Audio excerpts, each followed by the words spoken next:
I muted myself and you. Okay, so we had some technical difficulties starting out. Oh, it looks like we're good. Whew, this has been a trip. Wait, do I get to share it somewhere? Oh yeah, it's on YouTube, it's on Facebook, both to my knowledge. So go ahead and do that. Yeah, let's go ahead and share out and everything like that.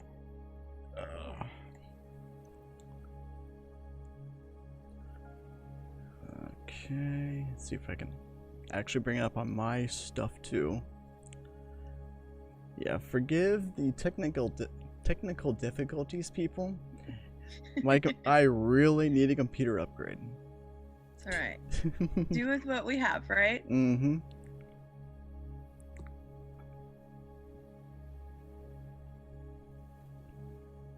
Okay, start to a page, this one.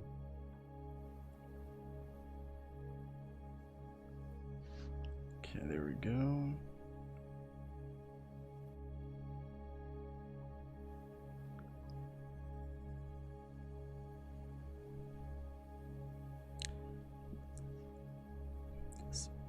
So forgive us for being a little absent at first. It didn't quite go how we expected it, but then again, how often does it ever go as we expected anyway? Roll with the punches, Josh. Let's roll with it. Exactly. I'm almost finished, and for everyone else who is watching this, whether on YouTube or Facebook, share this thing out. Let's get this going as quick as we can here. I think I got everyone that I wanted, or every area at least. I thought I was missing something. Am I missing something? There it is. Okay. Alright, cool. Alright, so like the title says, we are going to be talking on dreams, the symbolisms in those dreams, and what the interpretations may or may not look like. Yes, sir.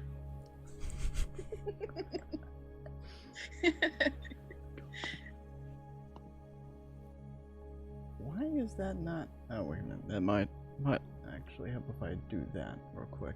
I'm like, why is YouTube not showing it? I had to restart it. I had to refresh it. Okay, so like right when we were ready to go, I sent it out. They were like, okay, good, we're live. Next thing I know, Zoom isn't working on OBS. I'm like, son of a bee. Alright, so if anyone has any dreams that you want interpreted or have any questions, you can throw them into the chat.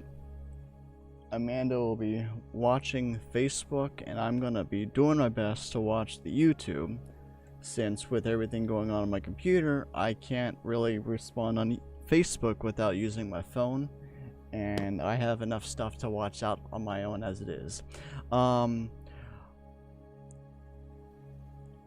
I actually had that something similar to that too, Aaron. I had that. I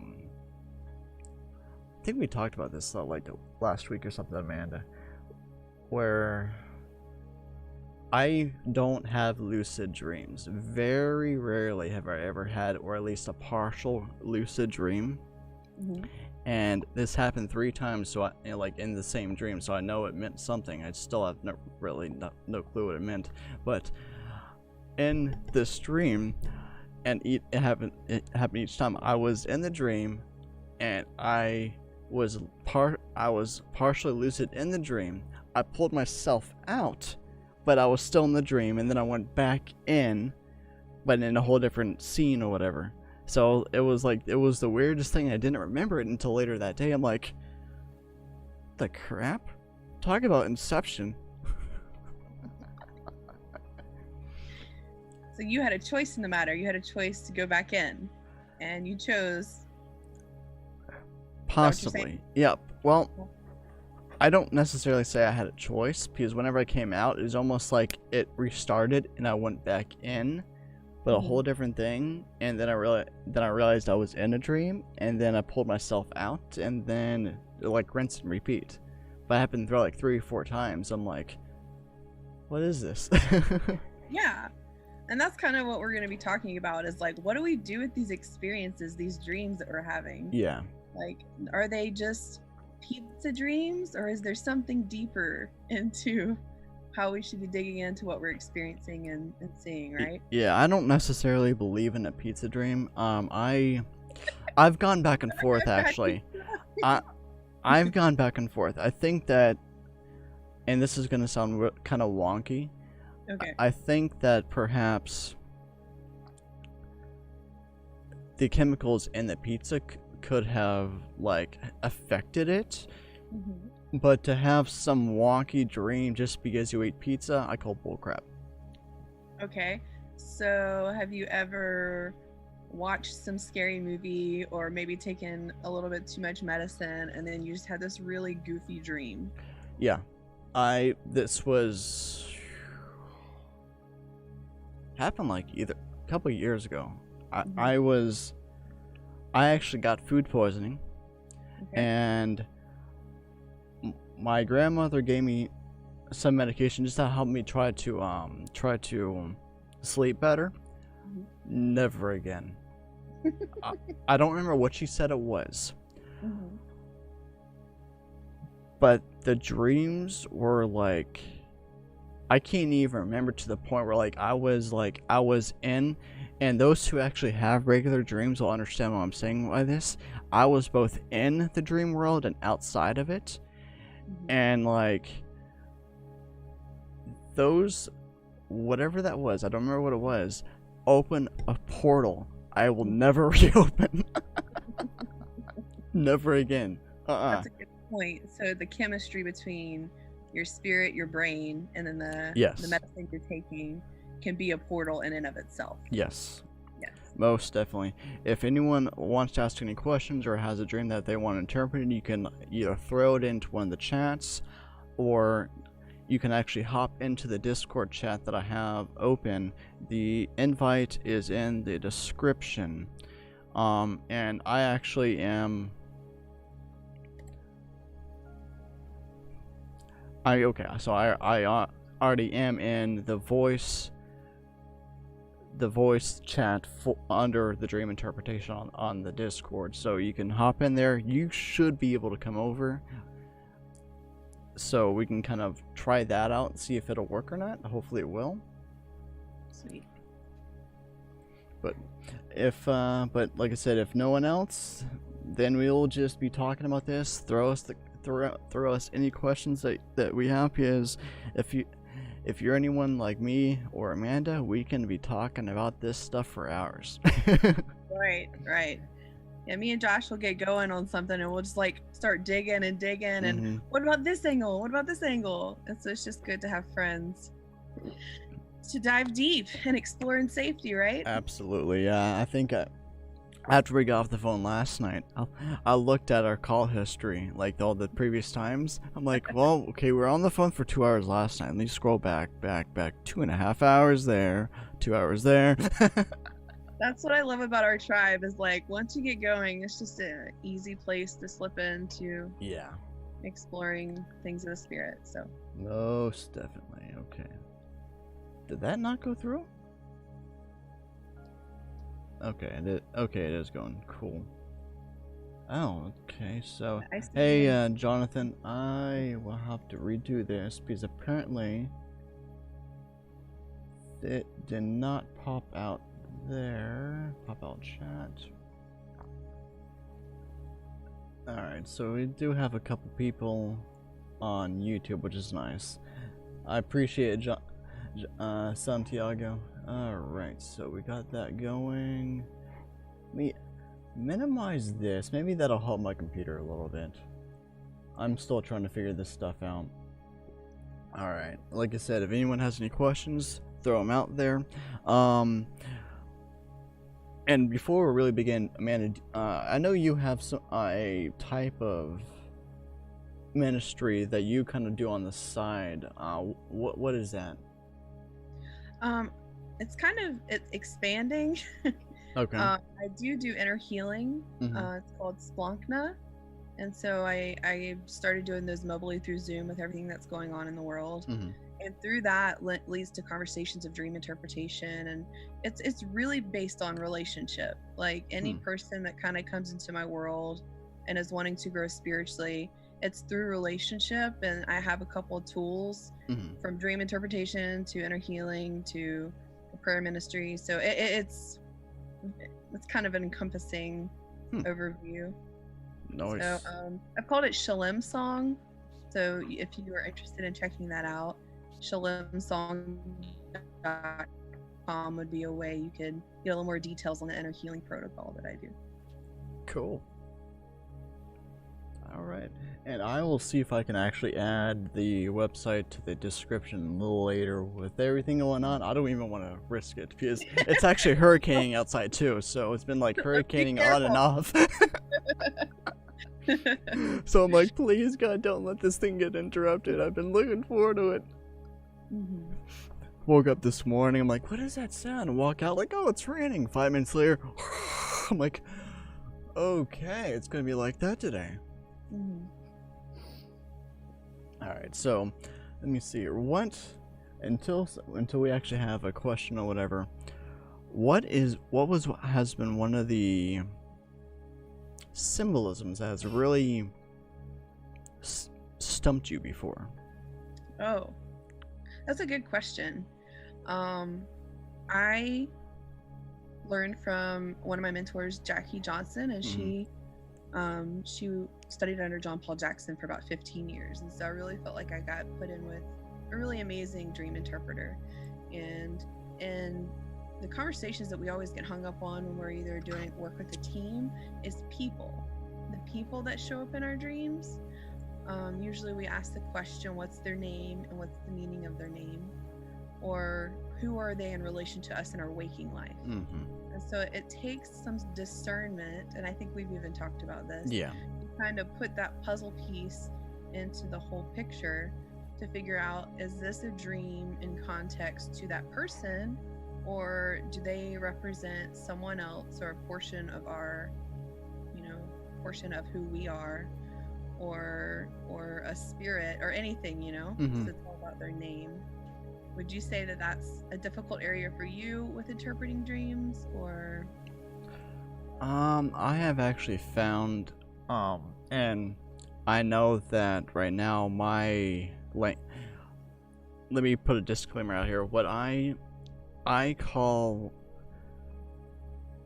I'm trying to figure out, you know how I am. I see 3 different routes of going. Okay, so I'm going to start.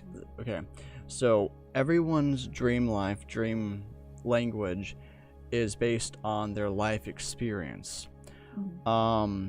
What if someone has a dream involving a snake? It could mean something different for 2 different people. One, because like, oh, I had a pet snake, so it's going to mean something different for them. But if someone who absolutely fears snakes or attributes a snake to some kind of to a biblical thing of like it being like a lie or something like that, they're going to see that as a whole different thing. So with me, generally in my dream language, is what I call it, according to each and every person's life experience. My dream language, even though mine is slowly changing per the Lord, a person most of the time that I've been able to see right now is the literal person. Okay. But at the same time, it comes with discernment, because I have had times before, at least I believe so, where, and this is where the real spiritual thing comes in, where a demon or a succubus or an unclean spirit can come in there, shapeshift in your dream and appear as someone else. So to me, it depends on what that person's doing, how they're acting, what they're seeing, and whatnot. But at the same time, and again, this sounds very convoluted, but we're having to put so many years of understanding into a short thing. And I'm actually working on doing my own little course, and maybe even teaching in front of people to learn how to do this. But here's a very good example. My mother, and I don't know how it is with you. Most of the time, whenever my mother or any female appears in my dream, if she is like in a teaching aspect or a guiding or leading aspect, that's Holy Spirit. Right. Me too. Of course, if she is doing something that the Holy Spirit wouldn't be doing, okay, that's either my mother or it's someone else, or it could be a motherly figure. Because I remember a few years ago, in a dream, obviously, my mother pulled up in front of me in a car, and in the dream, her and who I attribute to as her husband, my father, were getting divorced. Obviously, that never happened.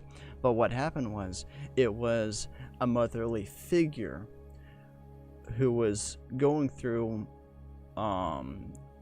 marriage issues, and they ended up getting divorced. And I was being shown that months before, but of course I was still too, and I'm still immature. I'm still learning this stuff. I've only been learning this stuff for 4 or 5 years now, and it really started clicking for me within the last few years. So I'm still learning, but at that point I was freaking out, like, this doesn't make sense. My parents' thing, their marriage is perfectly fine. Are they going to be getting divorced? And they're like, that doesn't make sense. And sure enough, the motherly figure that I had and her husband eventually got divorced 9 months, a year later. So it sounds confusing. It took me years to really get to the point where I started understanding how to discern and tell things apart afterwards. Now I'm going to ask you, I have a question for you though, and see if I can figure out a way to, are you able to, I guess this might actually go along with being lucid in the dream, or have enough discernment to really tell what's going on in the dream without you even being in a dream. Are you able to discern certain things in the dream itself before waking up and saying, okay, this is this and this is this? The more that I've gotten into interpretation and helping others, I would say that that's grown. That my dream has become more lucid, more interactive, and I've responded and discerned things while dreaming. And so that's like a whole nother layer when you wake up to write down. Let's talk about that first. Let's go to the basics. Okay, I'm cool with that. I think dreaming at night, or having visions in the night, dreaming waking dreams, I think it's a beautiful thing. It's part of our human experience, our spiritual experience, and I think we should honor that that's a part of our experience. And writing it down or recording it vocally. And when we do that, it honors the message, the heart of the thing that we're either trying to process out, or we need to work out, or a message from above, from an angel or God. And so I'm not the best at this, but I've really tried to steward writing things down. And what's amazing is God will take me back to it and give me another layer of the revelation. And so with the honor of that, I feel like I have opened up a pathway for more and more to come. So I find it exciting. I think it's cool. It's like a whole nother dialogue and language and way to relate with God, Yeah. And I completely agree with taking your dreams down. I would not be where I am today if I had not taken them down. And mind you, whenever I began this process a few years ago, even whenever I actually stepped into getting into dream interpretation with in this week, oh my gosh, we can go on so many tangents with this, and it's perfectly fine if we do. It was at whenever I started doing this, I made it known with people I was common with. 1 or 2 people actually called it witchcraft. So I went to a Bible college, and I remember hearing this story because it's weird. I went to Rhema Bible College, and Papa Hagen was known for walking and doing things in the spirit, and I just thought dreams were an extension of that. But I actually heard through people that had gone, that he was a little weary about dreams, and he was the one that coined, I don't know, that might be a pizza dream, you don't need to put too much weight on it. And so then was like the fear that came in for us not to fully embrace the reality of visions in the night, because what if that was, fear just kind of sat and kept it into the new age witchcraft realm. And I just think it's super unnecessary. Yes. And that it's a beautiful part of our experience,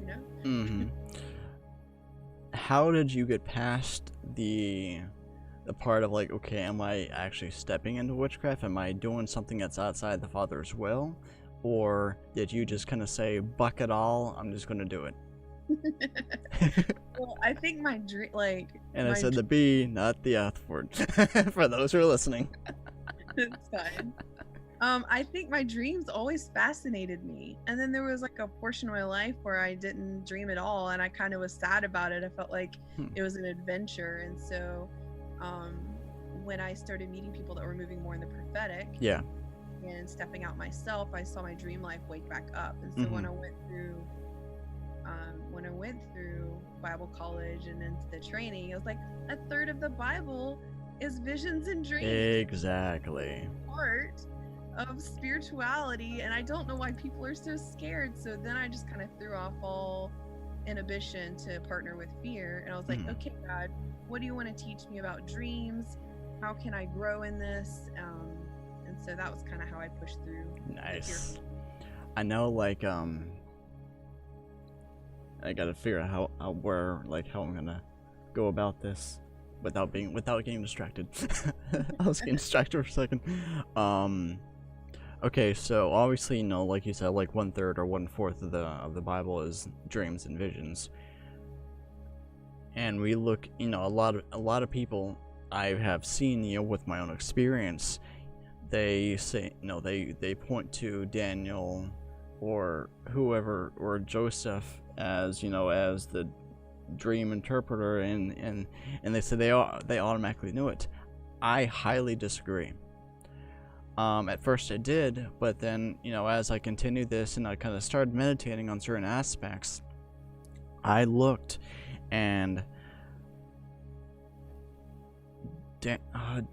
what country did Daniel live in? Was it Egypt, or no? It was, what city? Oh, the name is not coming to mind.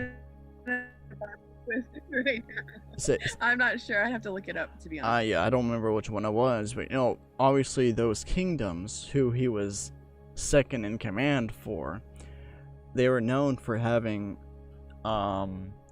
knowledge that is not widely obtained, also known as occult knowledge. And right, so he had this knowledge, and he spent a lot of time with the Father. And another thing that's not widely known or even thought about is that he was old. He was up there in the years, so he was wise, and so he had all this wisdom and knowledge, but still he had to go to the Father, and I'm sure that with some of his dreams, we have a small book of his stuff. And how old was the guy? We have, like, Daniel is what, 9 or 10 chapters, give or take? I don't remember. I haven't read through the New Testament. I've been focused on I haven't read the Old Testament, been focused on the New Testament for a while. Right. But it's a fairly small book compared to the books that we have these days. And how old was the guy? Right. You can't tell me that he's not going to have many dreams throughout his lifetime. Right. And he had it. There was the time when he didn't have that knowledge, so he had to learn that stuff. So of course the Father would have brought all of his life experiences and put them together so that he would know that stuff. But still, even like for the king's interpretation, he still had to go to the Father. I'm not, and yes, there are people who wake up and instantly know it because, the Holy Spirit, the Father, just, it was their, it was them in that person's place. it was, and it was his prerogative to tell them instantly what it meant. Every so often, very rarely do I actually have that, but you still got to spend time with the Father. You get a dream, you can meditate on it, you can think on it, you can look at all the different resources you have to think, and this happens to me all the time, and I know it happens to you, Amanda, where I have a dream, I take it down, I think on I play the dream back consistently, and I look at the symbolism, like, okay, this is this is this. I can see the possibilities and what it's possibly saying, but I'm still waiting on the Father to say, okay, you did your part, let me put it all together for you, and then bam, you get the interpretation and it just rolls. Right. I know me and you have both have had conversations together before where we were trying to figure out a dream of mine or a dream of yours, and we're picking apart. And then finally something clicks and it just steamrolls right through, and we just 3 hours later we're still on the phone. Well, this is a great conversation because you're bringing up a lot of good points of, like, Joseph was had the Father. Yeah. And we do too. But we also have some good tools that can help us learn how to build that discernment. And so I think you even showed me a couple of the books that you used. Did you want to highlight those? Or yeah, I actually don't. I used to use these. Maybe I'll go back eventually in time. I was actually given a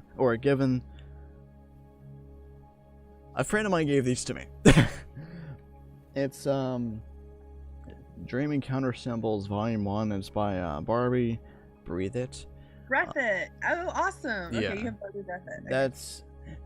That's one, and they're basically the same thing. They have a lot of symbols, but I think it was just a good beginning for me, even though like they still kind of get me confused a little bit, but I've been able to understand like how to really take the different symbolisms, and they're all by the same author, by the way. They're like spiral notebooks. But those look a little dated because I have like the hardback copies of. Yeah. My friend Tim actually gave these to me 2015, 2016. So it's been a good few years, and I also went on to different websites and everything, just trying to figure things out, and it was at the very beginning, right? And I now understand, like, because the Lord told me a couple few years ago that, like, the reason I wasn't understanding is because my discernment wasn't high enough, and I didn't understand what he meant. But now I'm like, okay, that makes sense now. So now I'm able to go whenever I have a dream, which is on average about 1 or 2 a night. And so that's amazing. And you remember all Father. No, okay. That's why I'm like, bookmark Father. I'm gonna come back to that. My current main resource for looking up the different symbolisms is called Dream Moods. Again, my friend Tim referred me to that, and I regularly go there. I, on average, have about 1 or 2 dreams per night. Sometimes I don't have one. Sometimes I'll wake up, I'm like, I know I had one. What was it? And lately, I want to say in the last few months, I've actually been struggling with, do I take this down or do I not? Sometimes I do, sometimes I don't. I had a season a few years back, and that was whenever, like, I really started taking them down. Excuse me, where I would have 3 or 4 a night. I didn't get a lot of sleep that summer. And I have since then changed the medium of how I actually take them down. I used to write them all down. Now, nope. I type them all out on my phone. At one point, I did voice notes. I can't even. I tried that. I can't do it that anymore either. Why? Imagine a half asleep you trying to record a voice message, and then an awake you hours later sitting down playing it, and all you hear is And a dream I had last night. I'm like, I'm what am I saying? I'm like, Amanda, you just jumped off a cliff into the ocean, and so I know what you're saying. So yeah, like I've changed the way I take them down. I actually need to catch up and actually email them to myself and print them out, because I have so many, and I know that I need, like you said earlier, going back on previous streams from years ago will still help you be able to understand the stuff from stuff that you're going through now. So I actually need to email myself and print them out. But I have many notebooks. Yeah.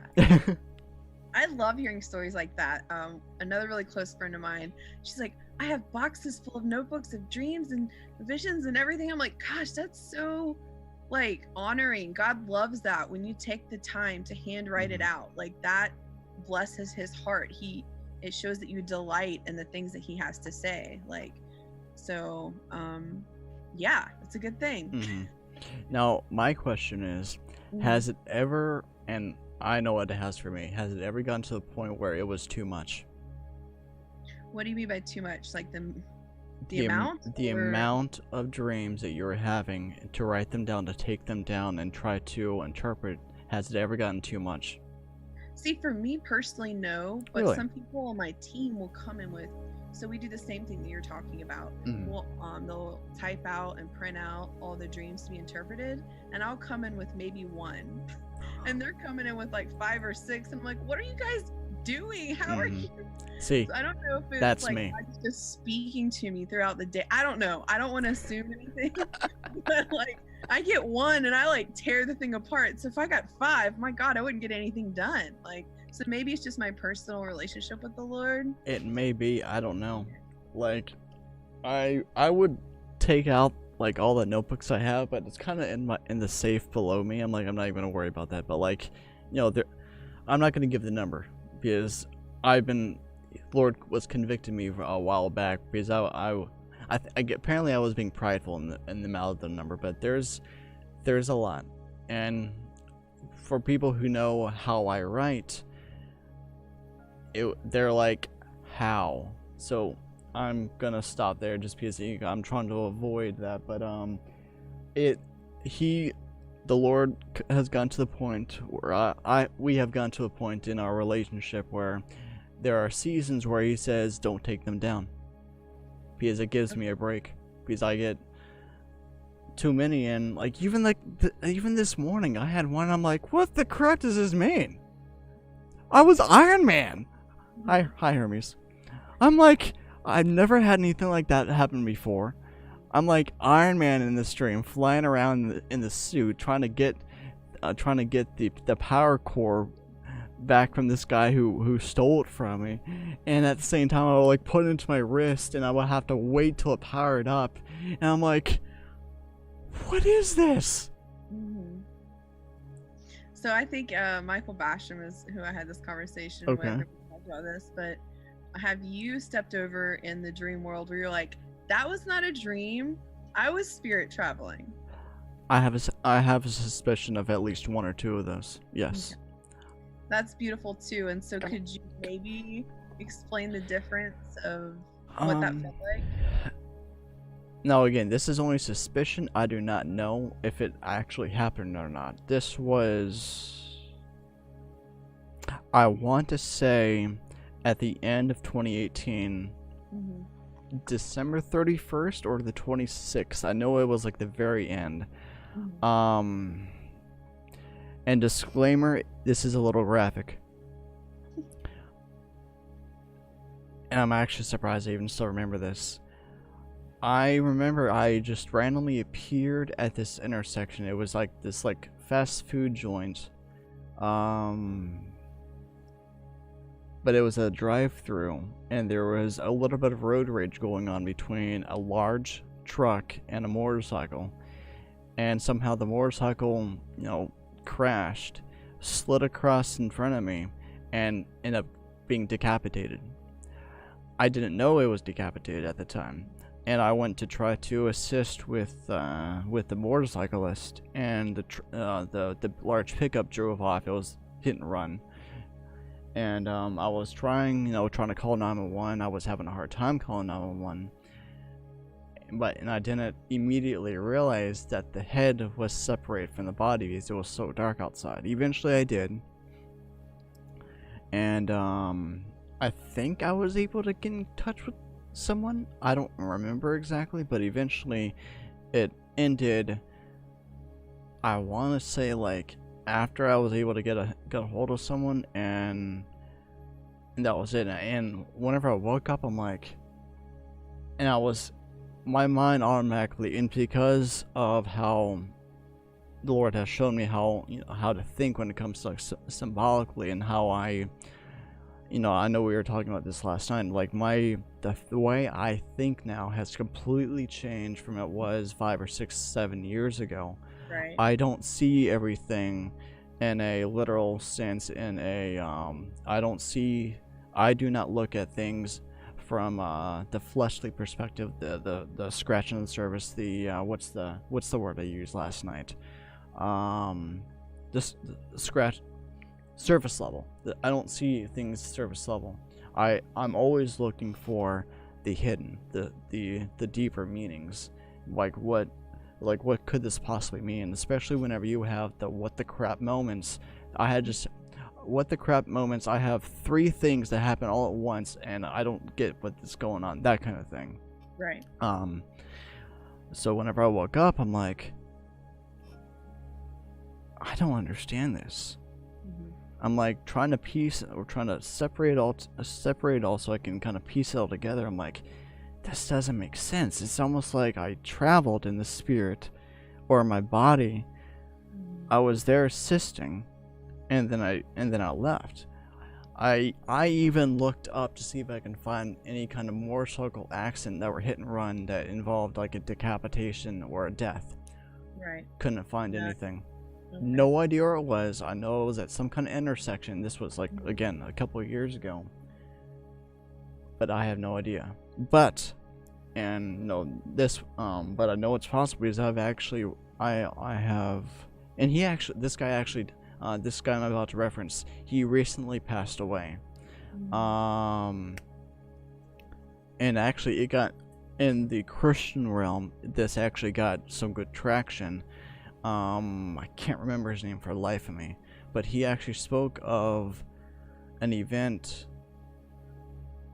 10, 20, 30 years ago, where him and a few other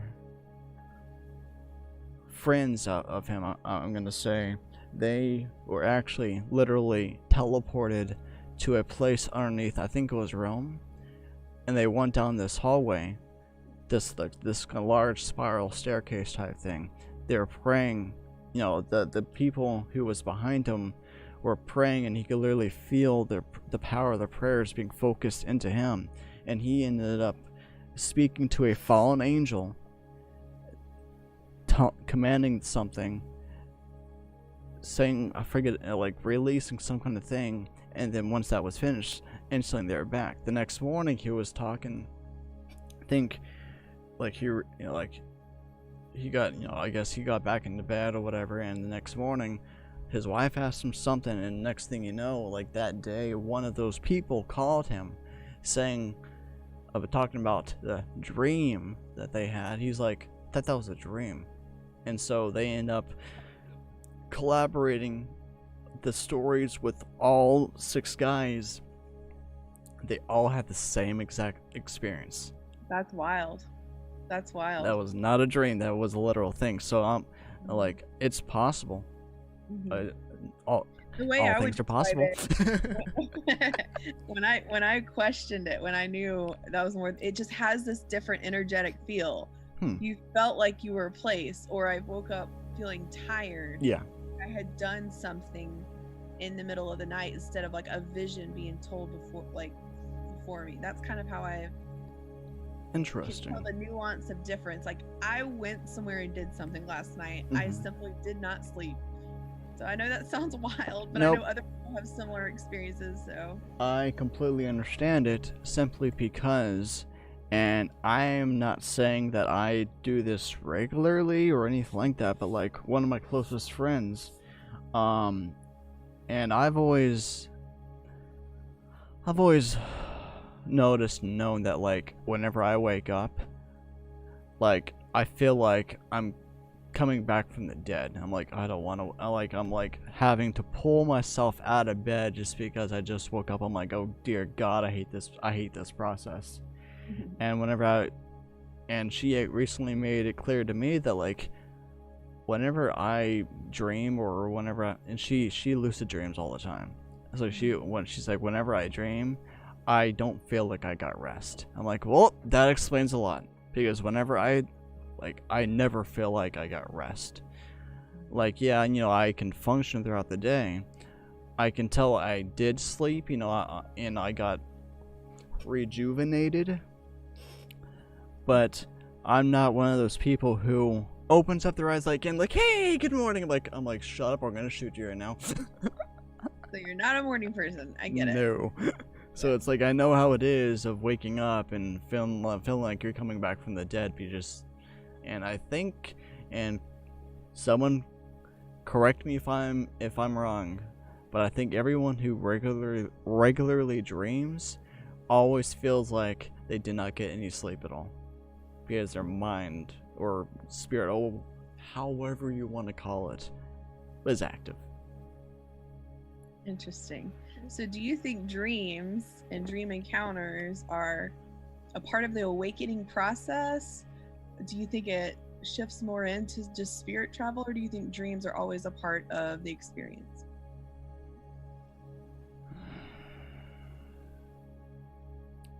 For me, it was part of the experience. Even though like, oh, that's weird. Okay. Even though I learned that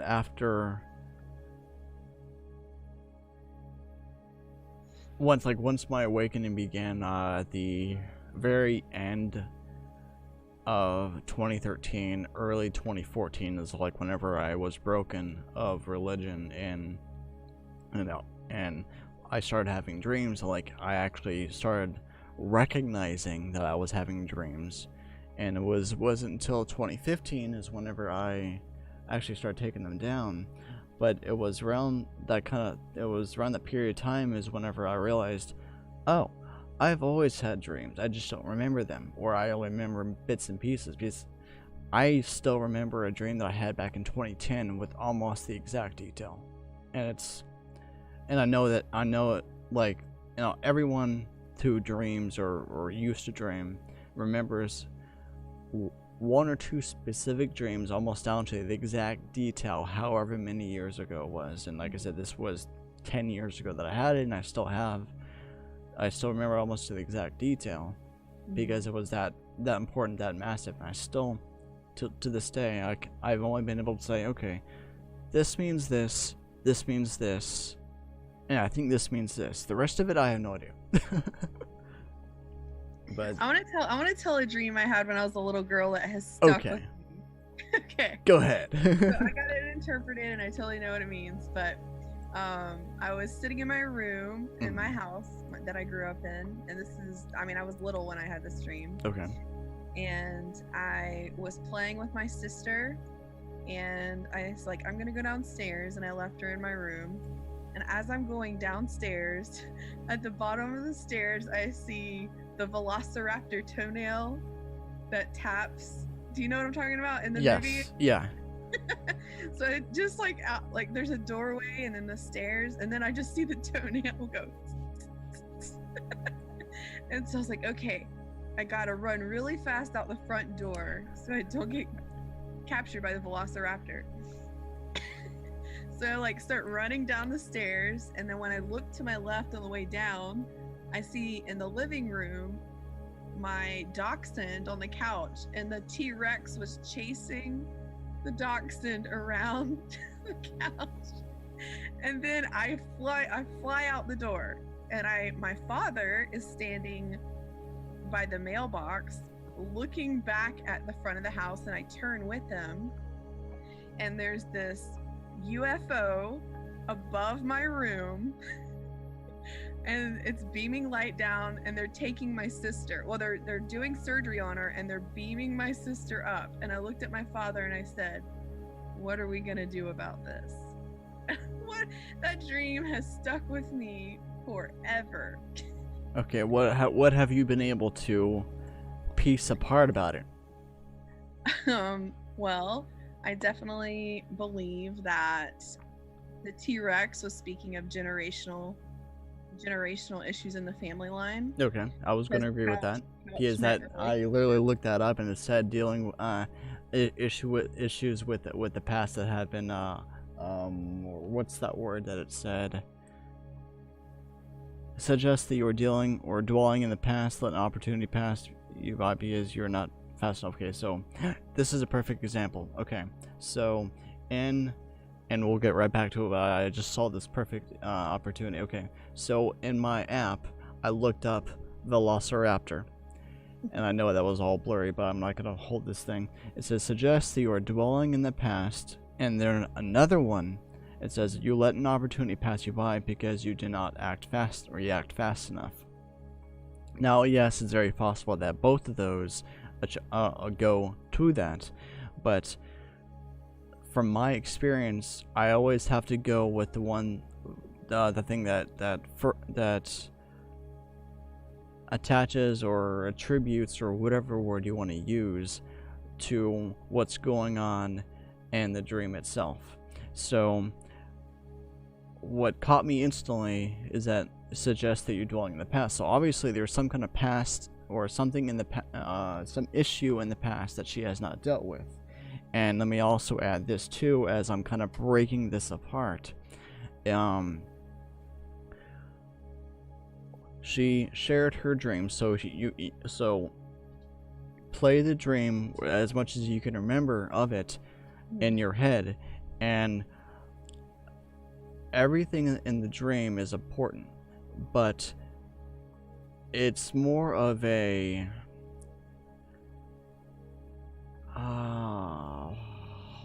God, I hate when I can't remember the right words. You don't need to focus on the minute details unless that minute detail is. That's where I get caught up, and that's where I need a friend like you. Yeah. Come in and like help me pick it apart. Yeah. We don't need to get caught up in the minute details unless specific minute details are focused upon. But so far from what she explained, they're not. So, you know, she was in the room. She walked down the hallway or the stairs. And so in this case, the stairs she's going down, that means she's going I have it right here. Okay, so if you're walking up the stairs, that means you're improving yourself. You're going up into like a higher realm. But if you're going down, that means you're going into a lower realm. So obviously with the dinosaur and the nail, the Velociraptor being tapping it. Okay, so I'm continuing getting stuff as I go ahead. So she's walking down the stairs, so she's going into a lower realm, and she sees the dinosaur tapping. So since we already know that the Velociraptor has to do with something in the past, but the nail, I'd have to look that up. I'm going to continue what let's just go for it. Let's just interpret it. I've had it interpreted before, but let's go for it. Okay. I'm not sure about the nail because I know nails. Alright, so yeah, there's a lot of stuff on here when it comes to nails. Let's see here. Look at the conversation.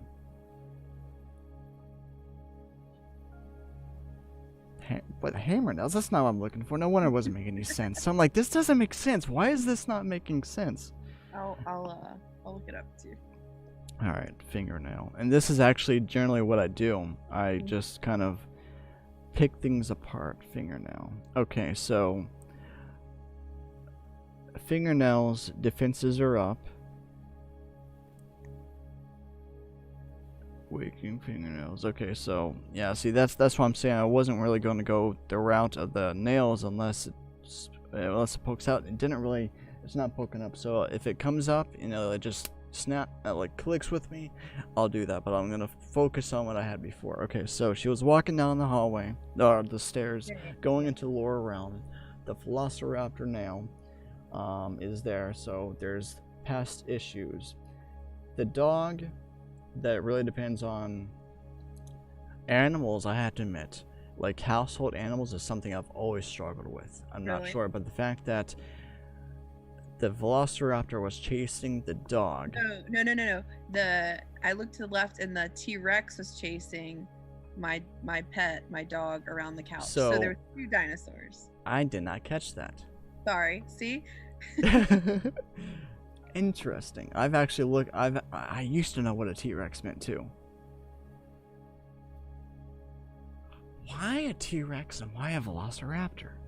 I mean, I think I just watched Jurassic Park, and so got used to that. Okay, that makes sense then.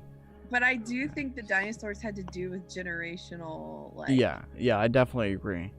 Okay, that makes a lot more sense. Okay, so T-Rex symbolizes your biggest fears. Oh, and why? But why a pet? I think there is an importance to the pet. Yeah, and that's something that I've always struggled with. Well, I know that you love dogs. I do love dogs. Dogs are better than cats. So, dogs could be symbolic of a man's best friend, a best friend, someone really close with you, someone like someone who will never be. Cats, someone who never betray you. But your biggest fear is chasing something that is most dear to you around your living room. Living room is basically your public life. Okay. Why the Velociraptor nail the though? Velociraptor, that was the dining room that it was. So that was the place where you eat. Right. So it was in the dining room, place where you eat. So if it's in the dining room, so some kind of past issue where with what you feast on or eat or something along those lines. And the toenail, what I was picking up is like self-conscious area.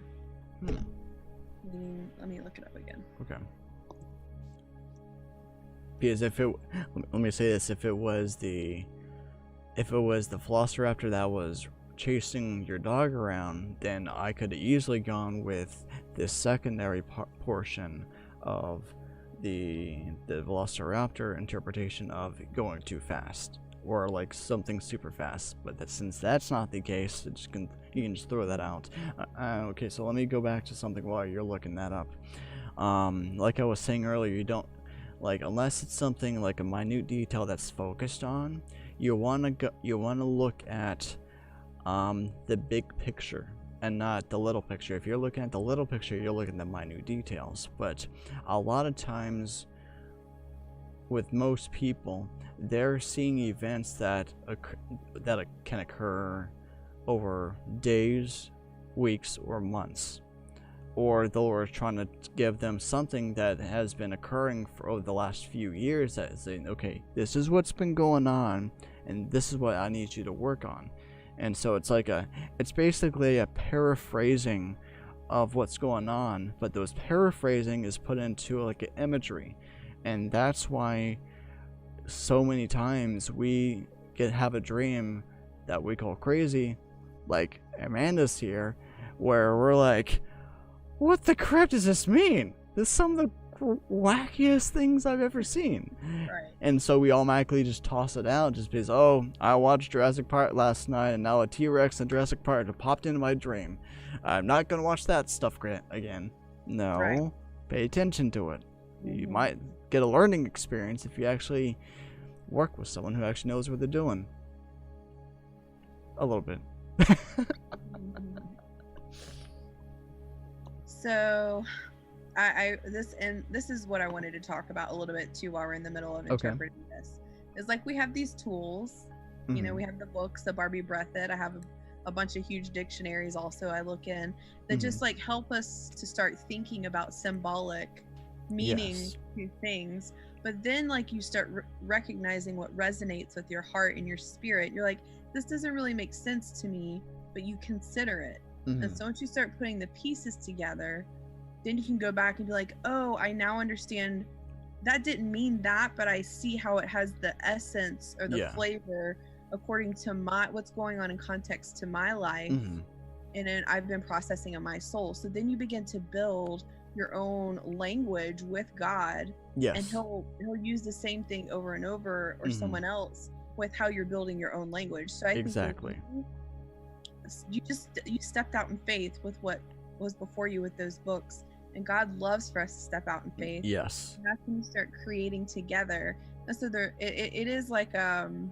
great foundation to at least explore the dictionaries that people God has given people those dictionaries.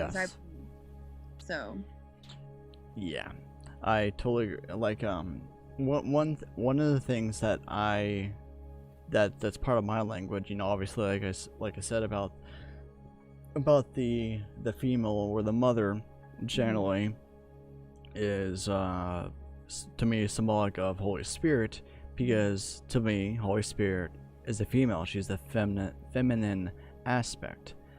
So for those who are new to my channel or have never heard me speak on Amanda's podcast, to me Holy Spirit is the female. Well, God is the Father, and then Jesus is the Son.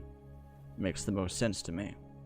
And not to mention, and I'm trying not to get us derailed here, but it goes along with like a parallel of how every single thing on earth has a male and female gender. Everything. Dogs and cats, insects, humans, everything. The moon is considered a female, for God's sake, and then the sun is a male. You'll see that parallel, and thank you, Lord, for making that connection there in my head.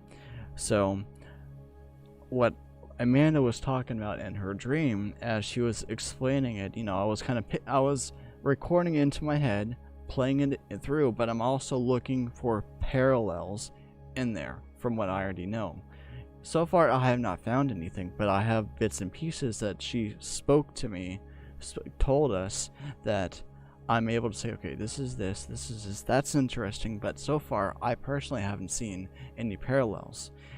And whenever I see a parallel, I instantly know what the entire dream is all about. Now, mind you, there are those movie dreams that have no parallels. That I've been able to, you know, at least like the movie dreams I've seen, I don't see parallels, just because to me it's just a long story, and it's so complex that I still have yet to get that stuff interpreted years later. And for anyone who's asking or says, there's no dreams, if you don't get the interpretation instantly, it's not good. Have you not read Revelation? Have you not read Ezekiel, Daniel, Isaiah, or Exodus no, that was Genesis for Joseph? All those dreams were thousands of years in advance, or in the case of Daniel, 20 years in advance? So there are dreams that take decades or even millennia to be fulfilled or even to be understood. Oh, and Enoch too. That's a really good point. I think in being in the prophetic and the different expressions, including dreams, like we get it's exciting. It's exciting to get something. It's exciting to get it interpreted, and a lot of times we can assume timing. And so a common thing I've learned through the years is to put it on the shelf. Yes, absolutely. And so sometimes I've recognized the nowness of a word, the nowness of a dream, and then like the spirit begins to unfold it for you. You don't have to do anything. And I've many times made the error of putting the cart before the horse. And so really gotten chances to learn about putting things on the shelf. Yeah. Have you I haven't seen anyone type out. Have you been watching your side of Facebook to see if anyone comments? nothing on mine, but someone did. Christy. Yeah. Or, Yeah. Aaron said something about a dream and a dream and a dream. Yeah. Coworker of mine. Okay. I'm not seeing anything at all. Talk about echo. Do you wanna go back into the dream? Yep. Yep, we will. I just wanted to make sure that we were both watching that, and so that no one will be missed if they do want to comment or do want to dream interpret it or whatever. That way they don't think that we're just ignoring people, which we're not. We're watching. All right, so let me get back into this. Oh, random idea that I've actually been thinking about, and this does have to do with the topic. This is gonna sound a little crazy for some, so just bear that in mind. It is possible to literally go back into a dream after you dreamed it. I've done it before. Man, mind you, it was only for a split second, but I've done it before. Now, what do you mean? I'm gonna go back a little bit. Okay, so a couple years back, whenever this stuff really began, and I was kind of being introduced to the whole mystical idea without knowing it being mystical. Was it Ian Clayton or who else was it? I don't remember who it was. I listened to a teaching, a sermon that said that we can actually go back into our dreams and relive them, but also learn from them and maybe even change certain aspects of the dream to get a better idea, better understanding. So I think it was that night or a couple nights later, I had a dream where I was at a church I used to go to several years ago, and there was some kind of alien invasion. I literally have the imagery in my head right now, and those things were fugly. But yeah, but like in the dream, it got to a point in the dream where it stopped. In the dream, I remembered that I could go back and replay it. Now, mind you, I was not lucid. I just remembered it. And what happened? It rewound and played back in slow motion, and I got like a full face-to-face thing with this freaking alien. That's wild. That's super and so wild. I came out of the dream, I'm like, what the crap was that? So, I've actually gone back in dreams before. I mainly like replayed them in my head, and I changed aspects here and there, and I got different messages from those people. Like, I changed one thing in my head and this person said something to me, and it actually spawned a whole thing. Like, I brought it to someone, and they're like, that reminds me of this. I literally ended up buying that book. But it was sometime last year, I don't remember what it was. I sat down, I'm like, I wonder. So this is gonna be a little tribute for someone. So you remember the story of the movie Butterfly Effect? Mm-hmm. So it was like that. I sat down with the dream that I had, and I think I had it in my phone, and I started reading the dream. I don't remember if it was in my head or out loud. I found myself in the dream for a split second. It was like how, you're looking, like real life, you touch stuff in thing, and I was there, but then my conscious caught it and kicked me out instantly. So I know it's possible. Mm-hmm. I haven't been able to go into there fully, but I know it's possible. Mm-hmm. And that would be trippy to be able to go back in there and just do stuff. And so, like Jesus said, all things are possible with God. You just got to be able to believe and work at it. Now, mind you, I haven't worked at that in a while, because that was pretty trippy. I'm like, what just happened? But it's possible. But But okay, so without being continued to be derailed, I apologize. These ideas keep on coming up. I'm like, I can say on this. I can speak on this. All right, so we're on. Okay, so I think toenail symbolizes my self-perception. Okay. And my self-worth base. Like so I think self-worth. Yes. Was an issue. Yes, I'm gonna say was an issue for me. I totally see where you're going with that, and I completely agree. Dining room, though. Eating. You're dining with a place where you dine with other people, and so you're eating. If it was in the kitchen, it would be where you're cooking food, you're preparing food, spiritual food, or whatever. If it was in the kitchen, but you're in the dining room, so you're dining with other people, you're fellowshipping with other people. So I've fellowshipped with self-worth issues, and so that's a possibility. That's kind of how I would piece it together. Now let me add a little thing that is might challenge your memory. Was anyone in there? No, all I saw was the toenail. And it was during the night, so I am assuming it was during the night at least. No. It was during the day. As far as I know, I mean, when I went outside, it was light. So. Because this may not be anything, and I don't want to confuse people into thinking like into looking what is or is not there, but it might have if anyone was in the dining room or not in the dining room. Excuse me, might also have something to do with the dream itself. I'm not sure. I don't know. No, I think it was just that was the room in which the toenail that I recognized immediately was a velociraptor was coming out of.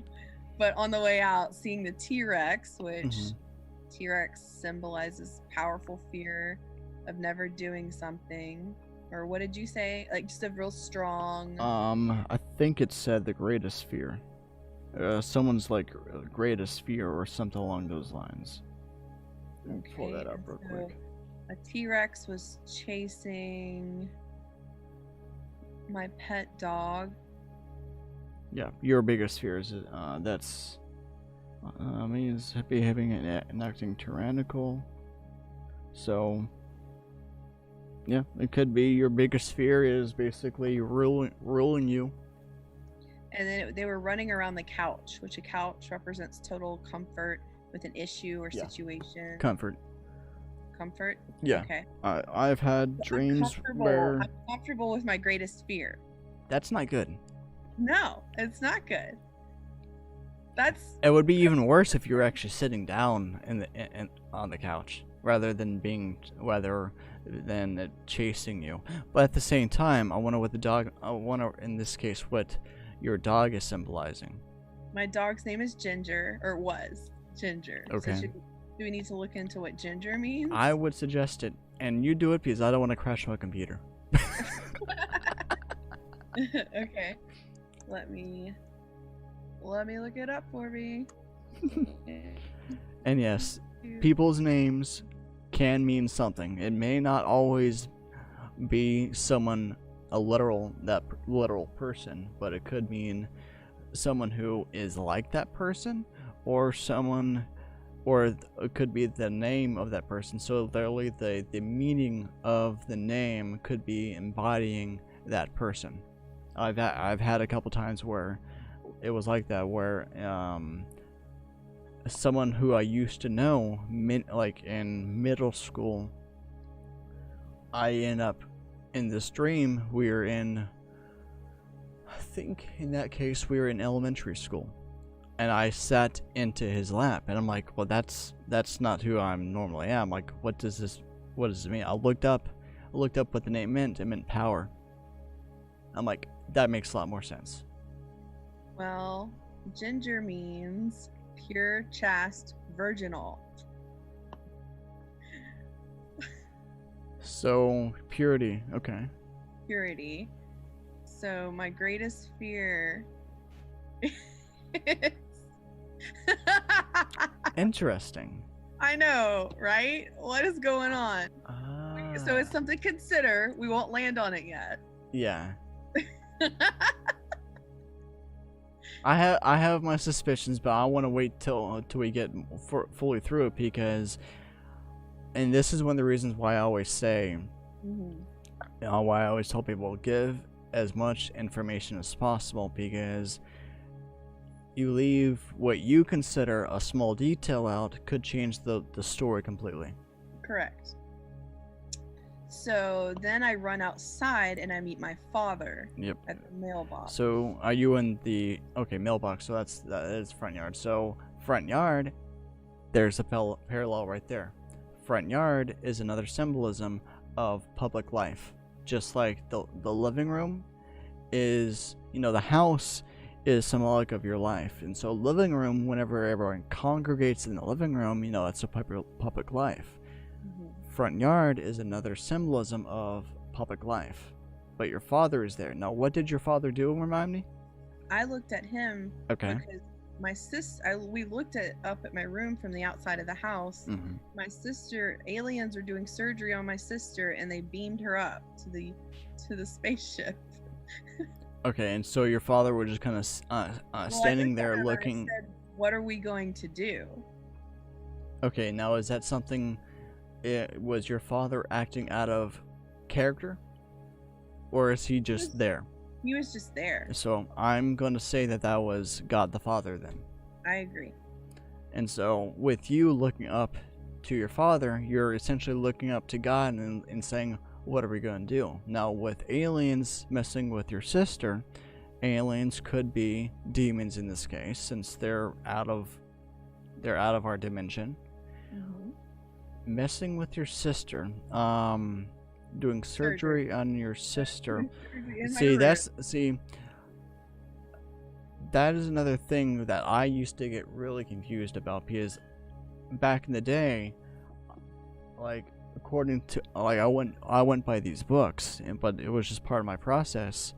Anytime I saw sister, I automatically attributed it to the church. But eventually, that makes no sense depending on how the dream plays out. So, in this case, what did you figure out that your sister meant? Was it literally your sister? My thoughts so far, which I'm always willing to revisit a dream and get more revelation. Okay. Was that this was about the generational curses on my family's life, and I was going to the Father to deal with it.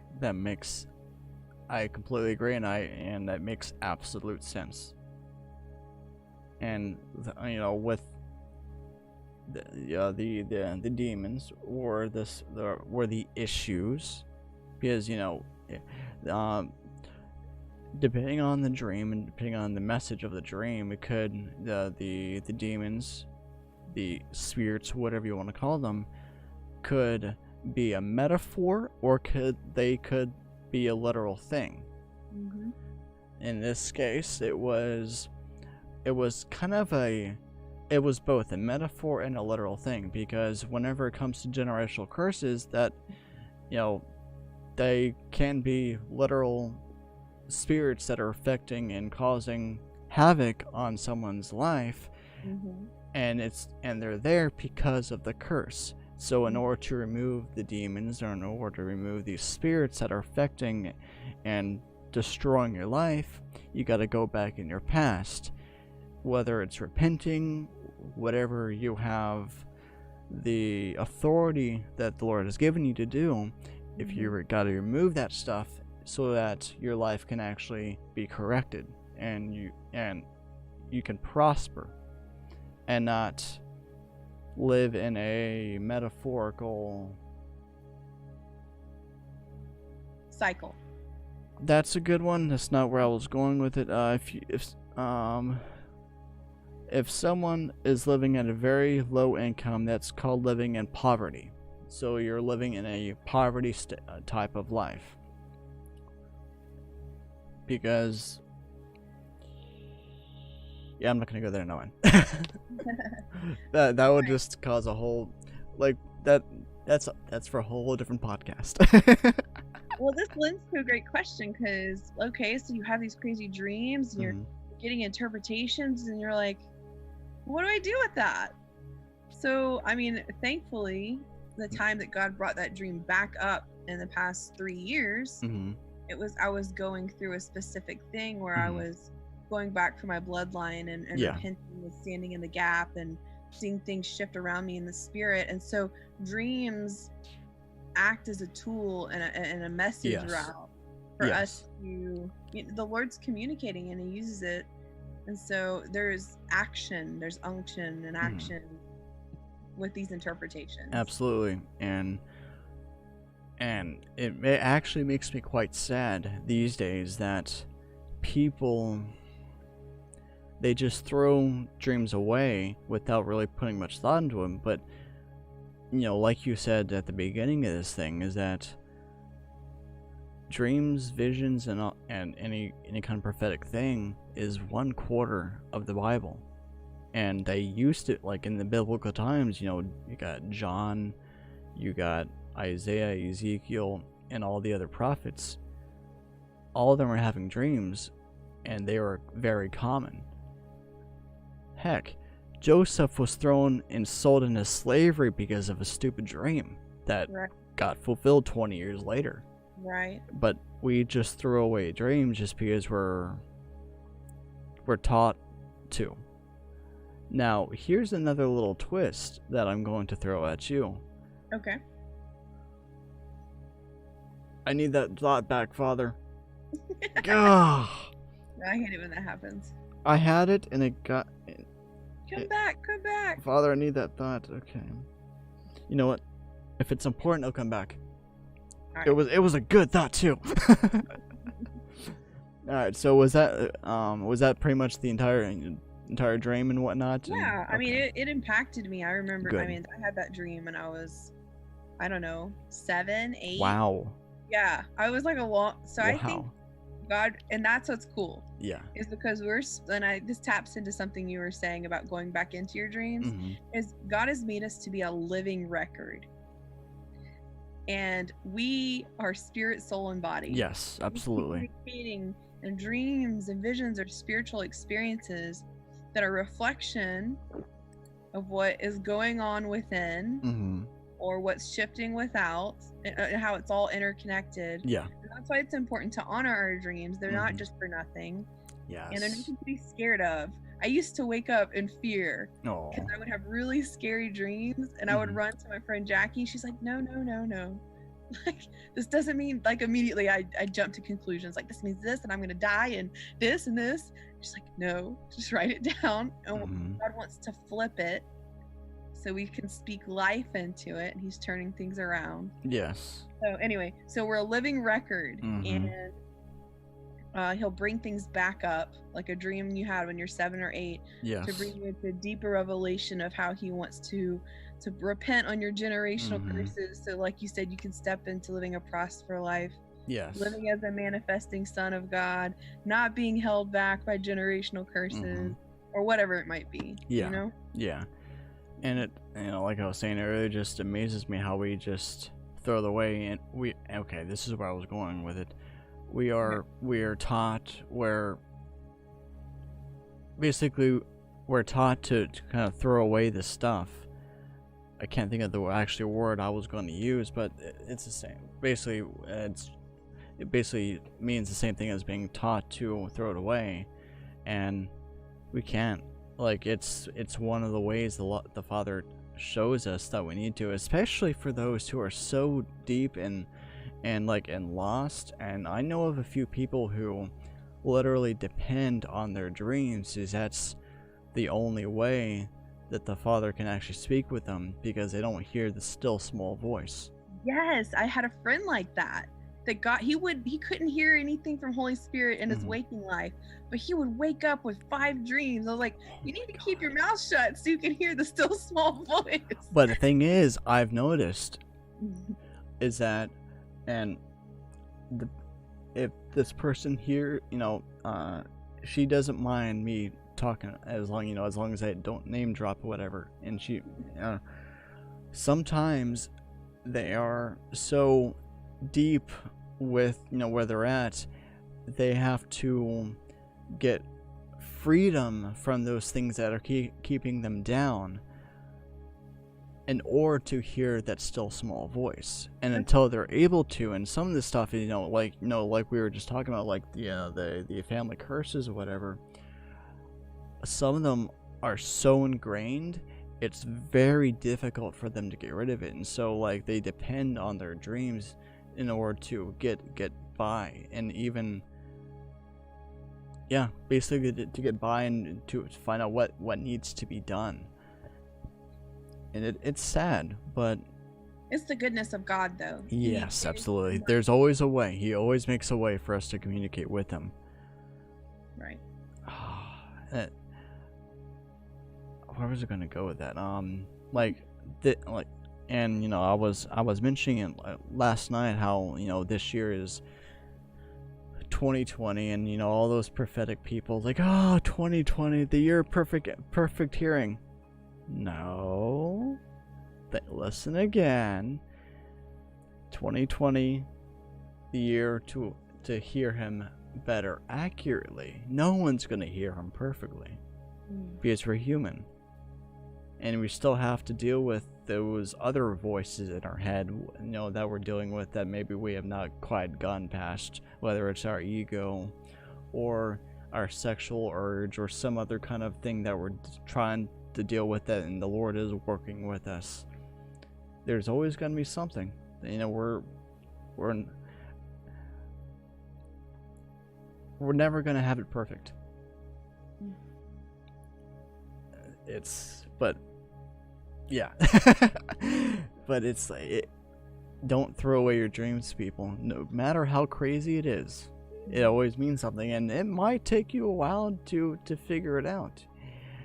But that might be, how do I say this? There might be a reason why he gave you something so complex, because he knew it was going to take you a decade to get through.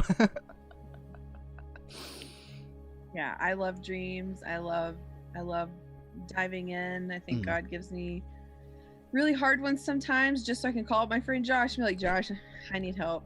Because my emotions too wrapped up in what maybe outcomes that I want. Yeah. And we need to invite others into the process to have unbiased opinions. Yes. Our desires, our hearts can get in the way. And so that's what I love about finding safe people to explore the prophetic and share things with, that have a heart to serve you. Because that's super important, because we all want people to be as close to God as possible, and share our experience and our giftings and our tools to figure it out together. So. Yeah, I deal with the same thing. I've been trying to get to the point where I basically like remove myself from the dream, but at the same time I know that sometimes you can't do that. Like, and it's hard because, like, like you said, we put our emotions in there. Our heart is in the dream. So like, if we're seeing something but we're wanting something to happen, we may put that in there, and we're looking, oh, that's good, and we're looking at the dream through that specific filter. Right. And that's when, when you go to other brothers and sisters, like, so I got this thing, what do you think? I've done that many times.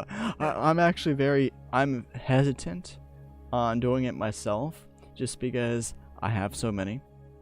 I don't want to be like a day to day, yo dude, 10 days later, yo dude, I got another one, shut up already. I honestly, like, most of the dreams I have, and the people who appear in them, I don't tell them. Just because I got confused about that at the beginning. I'm like, I had a dream about you last night, we really need to talk. And God's like, Amanda, you're so cute. but now there are rare occasions where God will give you a dream, and it is very literal, very specific, and it is about a person. It's absolutely a warning dream. Like, I've woken up in the middle of the night and started praying for someone. So those things happen, but they aren't exactly the norm. No. And so, yeah. No, I've had not gonna mention that one because I haven't told her that one. Okay, another one. I think it was last year? Sometime last year.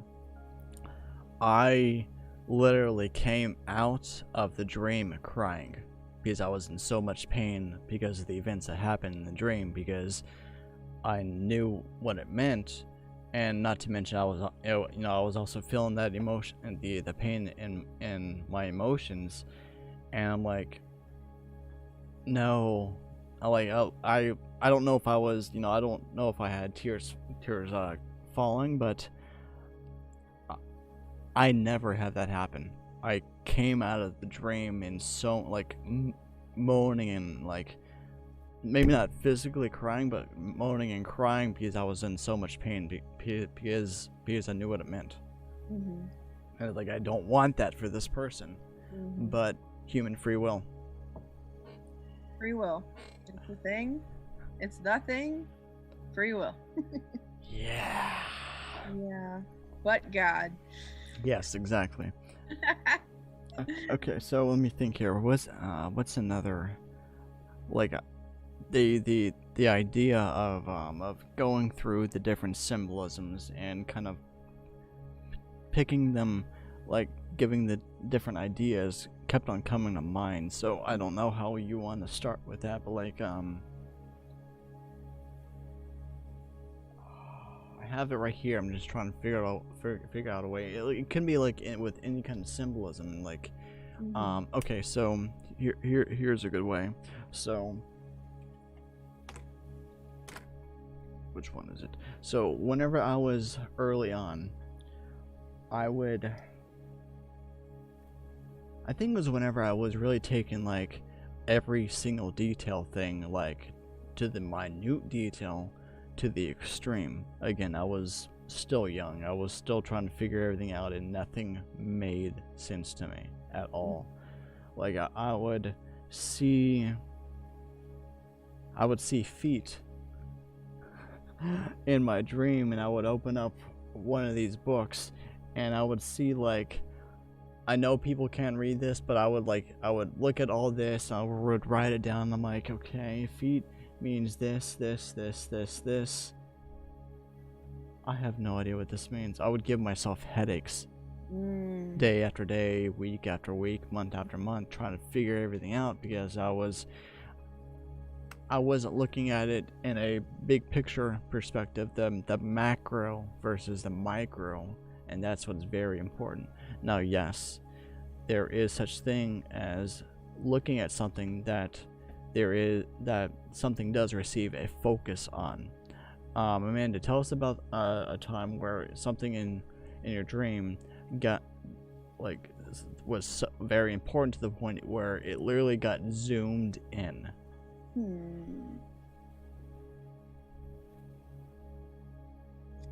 I think for me, it's words. So the other night, I had a dream that someone was wearing a hat. Okay. And it said something specific. I don't want to go into detail. Yeah. But to the point where God wanted me to get the message, the person asked me to put rhinestones in the shape of the words on his hat. And so it was just a lot of attention, a lot of time, a lot of focus around a specific element could be the main focus of the dream. And so that could be like the core driving and part of the interpretation. How do you feel about that? That's interesting. I've never had anything like that happen before. Like a word. There's just so much focus. Did you look up to find? I'm not gonna ask what the word was, but did you look up to find out like what the definition of the word was? Okay, interesting. Yeah, but then you had to since that was the core, since the dream was so focused around the words, just understanding that that is the most important thing. And then the fact that there was a hat involved, the fact where it was, then became the side pieces to the core element. Yeah. Does Is that what you're asking? Yeah, basically trying to like, okay, finding out what the word meant, and then seeing how, excuse me, and then seeing like how it tied in with the rest of the dream itself. Mm-hmm. And then another way, if it's just an element of a dream and there's just importance, like for me, I'll just like in remembering the dream, it's very repetitive. Like I can't stop forgetting. Like honestly, the toenail of the velociraptor was very, very important. So my mind kept going back to the toenail.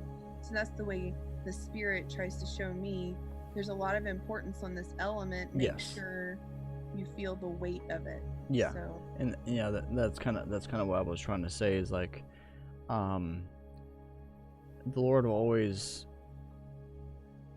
and sometimes it takes a while in order to recognize certain things of like what it meant or what certain things mean. Like for instance, this week I had 2 different dreams. I think it was one on Tuesday and one on Thursday. And I don't usually have dreams of sports events. I don't really care for sports. I like hockey. Like with different, with like football and baseball, I know the rules. I'm able to track with it, but I fall asleep to it basically. I see no point in sports. But again, I like hockey. But on Tuesday I had a dream where like I was playing baseball, but I also saw the baseball stadium, and here's another aspect that we hit on earlier. In dreams, depending on how it is, and I call bullcrap when it comes to how science says that you have to be in the REM sleep in order to have a dream. Bullcrap. I've had countless times whenever I'm going in and out of that state.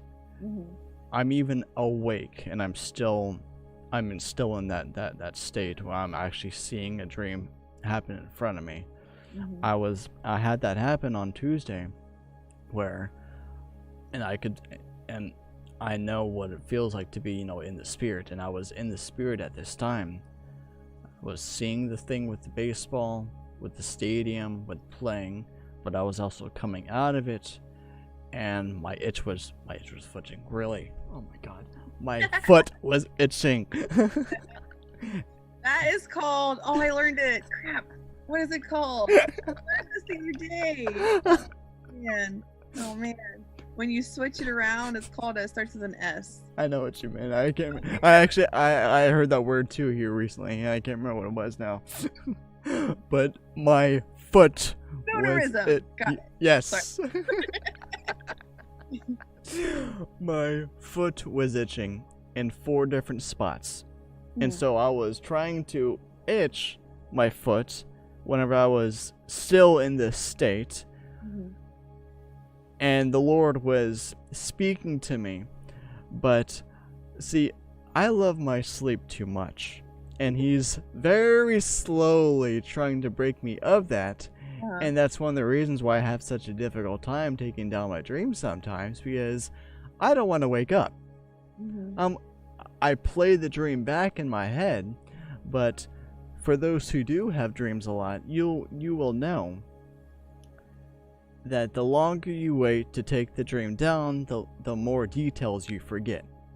True. And so I think when it's so important, and I'm so lazy, and then I'm mad because I forget the freaking dream. Yes. That's exactly how I am. Yeah. So like whenever I end up taking down the dreams, an hour or so later, whenever I'm at work, I'm like typing everything out. Okay, this happened. Dang it, what was that number? Dang it, what was that whatever? I'm like, crap. Right. Exactly. So, or you forget like the more intimate details, and so you're left typing out a paraphrase or a summary of what happened, and so I actually had that happen a few months ago. I saw an event happen 3 weeks before it did, and I didn't take down the dream because I had just exited a season when the Lord said don't write anything down. I'm still figuring out, okay, does the Lord want me to take this thing down? Does He not want to? Yeah. Yeah, that event happened 3 weeks later, and I still don't remember the rest of the dream. I still kick myself for that. It's okay. But going back to this week, so like, in the dream, baseball has 4 bases. I had 4 different itches on my foot. And the Lord was saying 4 events, and he was like, there's going to be 4 events. I went back to sleep. I'm like, I'll remember this. I played the dream back. I'll remember this. Wake up later. I'm remembering it. I'm like, okay, that's weird. I don't remember if I even took it down. That's okay. I took it down like 2 days later. That's how bad I am. Sometimes like, oh my God, forgive me, Lord. So Thursday comes around, and had another dream that involved 2 different sports events. What number was repeated in that dream? 4. 4. I ended up having like an hour and a half, 2-hour conversation with a close friend of mine, and we were hitting on different things, like, and even my refusal basically of waking up played out in the third one, in the Thursday one, because in that dream I was watching my oldest cousin playing football. But I was watching. Okay, here's a good thing to touch on. In the dream, you can literally see things from different perspectives. Sometimes you'll see it from your perspective, the first person perspective. Other times you can actually see it from a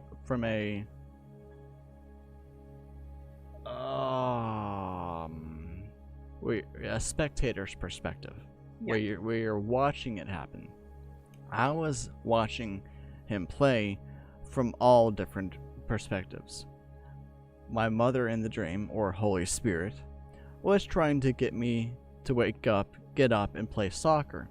From my perspective at the time, there was no room to play soccer. I eventually got up and saw how many fields did I see of soccer fields there? 4. Exactly. I saw 4 soccer fields. I'm like, okay, I'll start play soccer. How many people, including myself, was playing soccer? 4. Yeah.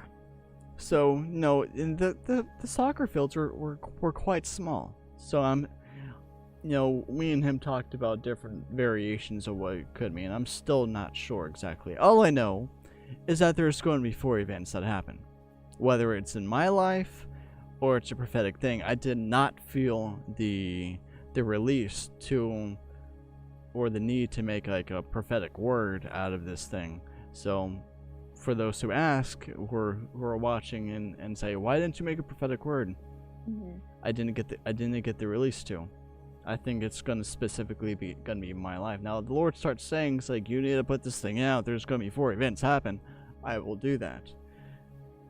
Still don't really know what the four things are. Now, like, one of the things that me and Tim spoke about was that it could be 4 elements, because me and him were talking about it, and it could be 4 different elements. Like, there's 4 different seasons. And Tuesday he was like there's 4 seasons.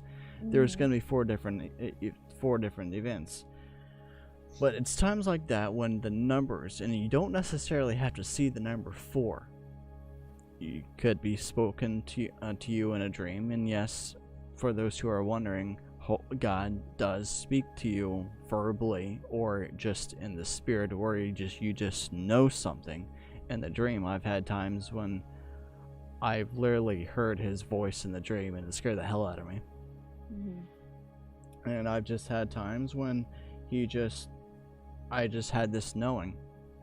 And I've had times when Holy Spirit spoke to me, it was that still small voice, but it was in the dream.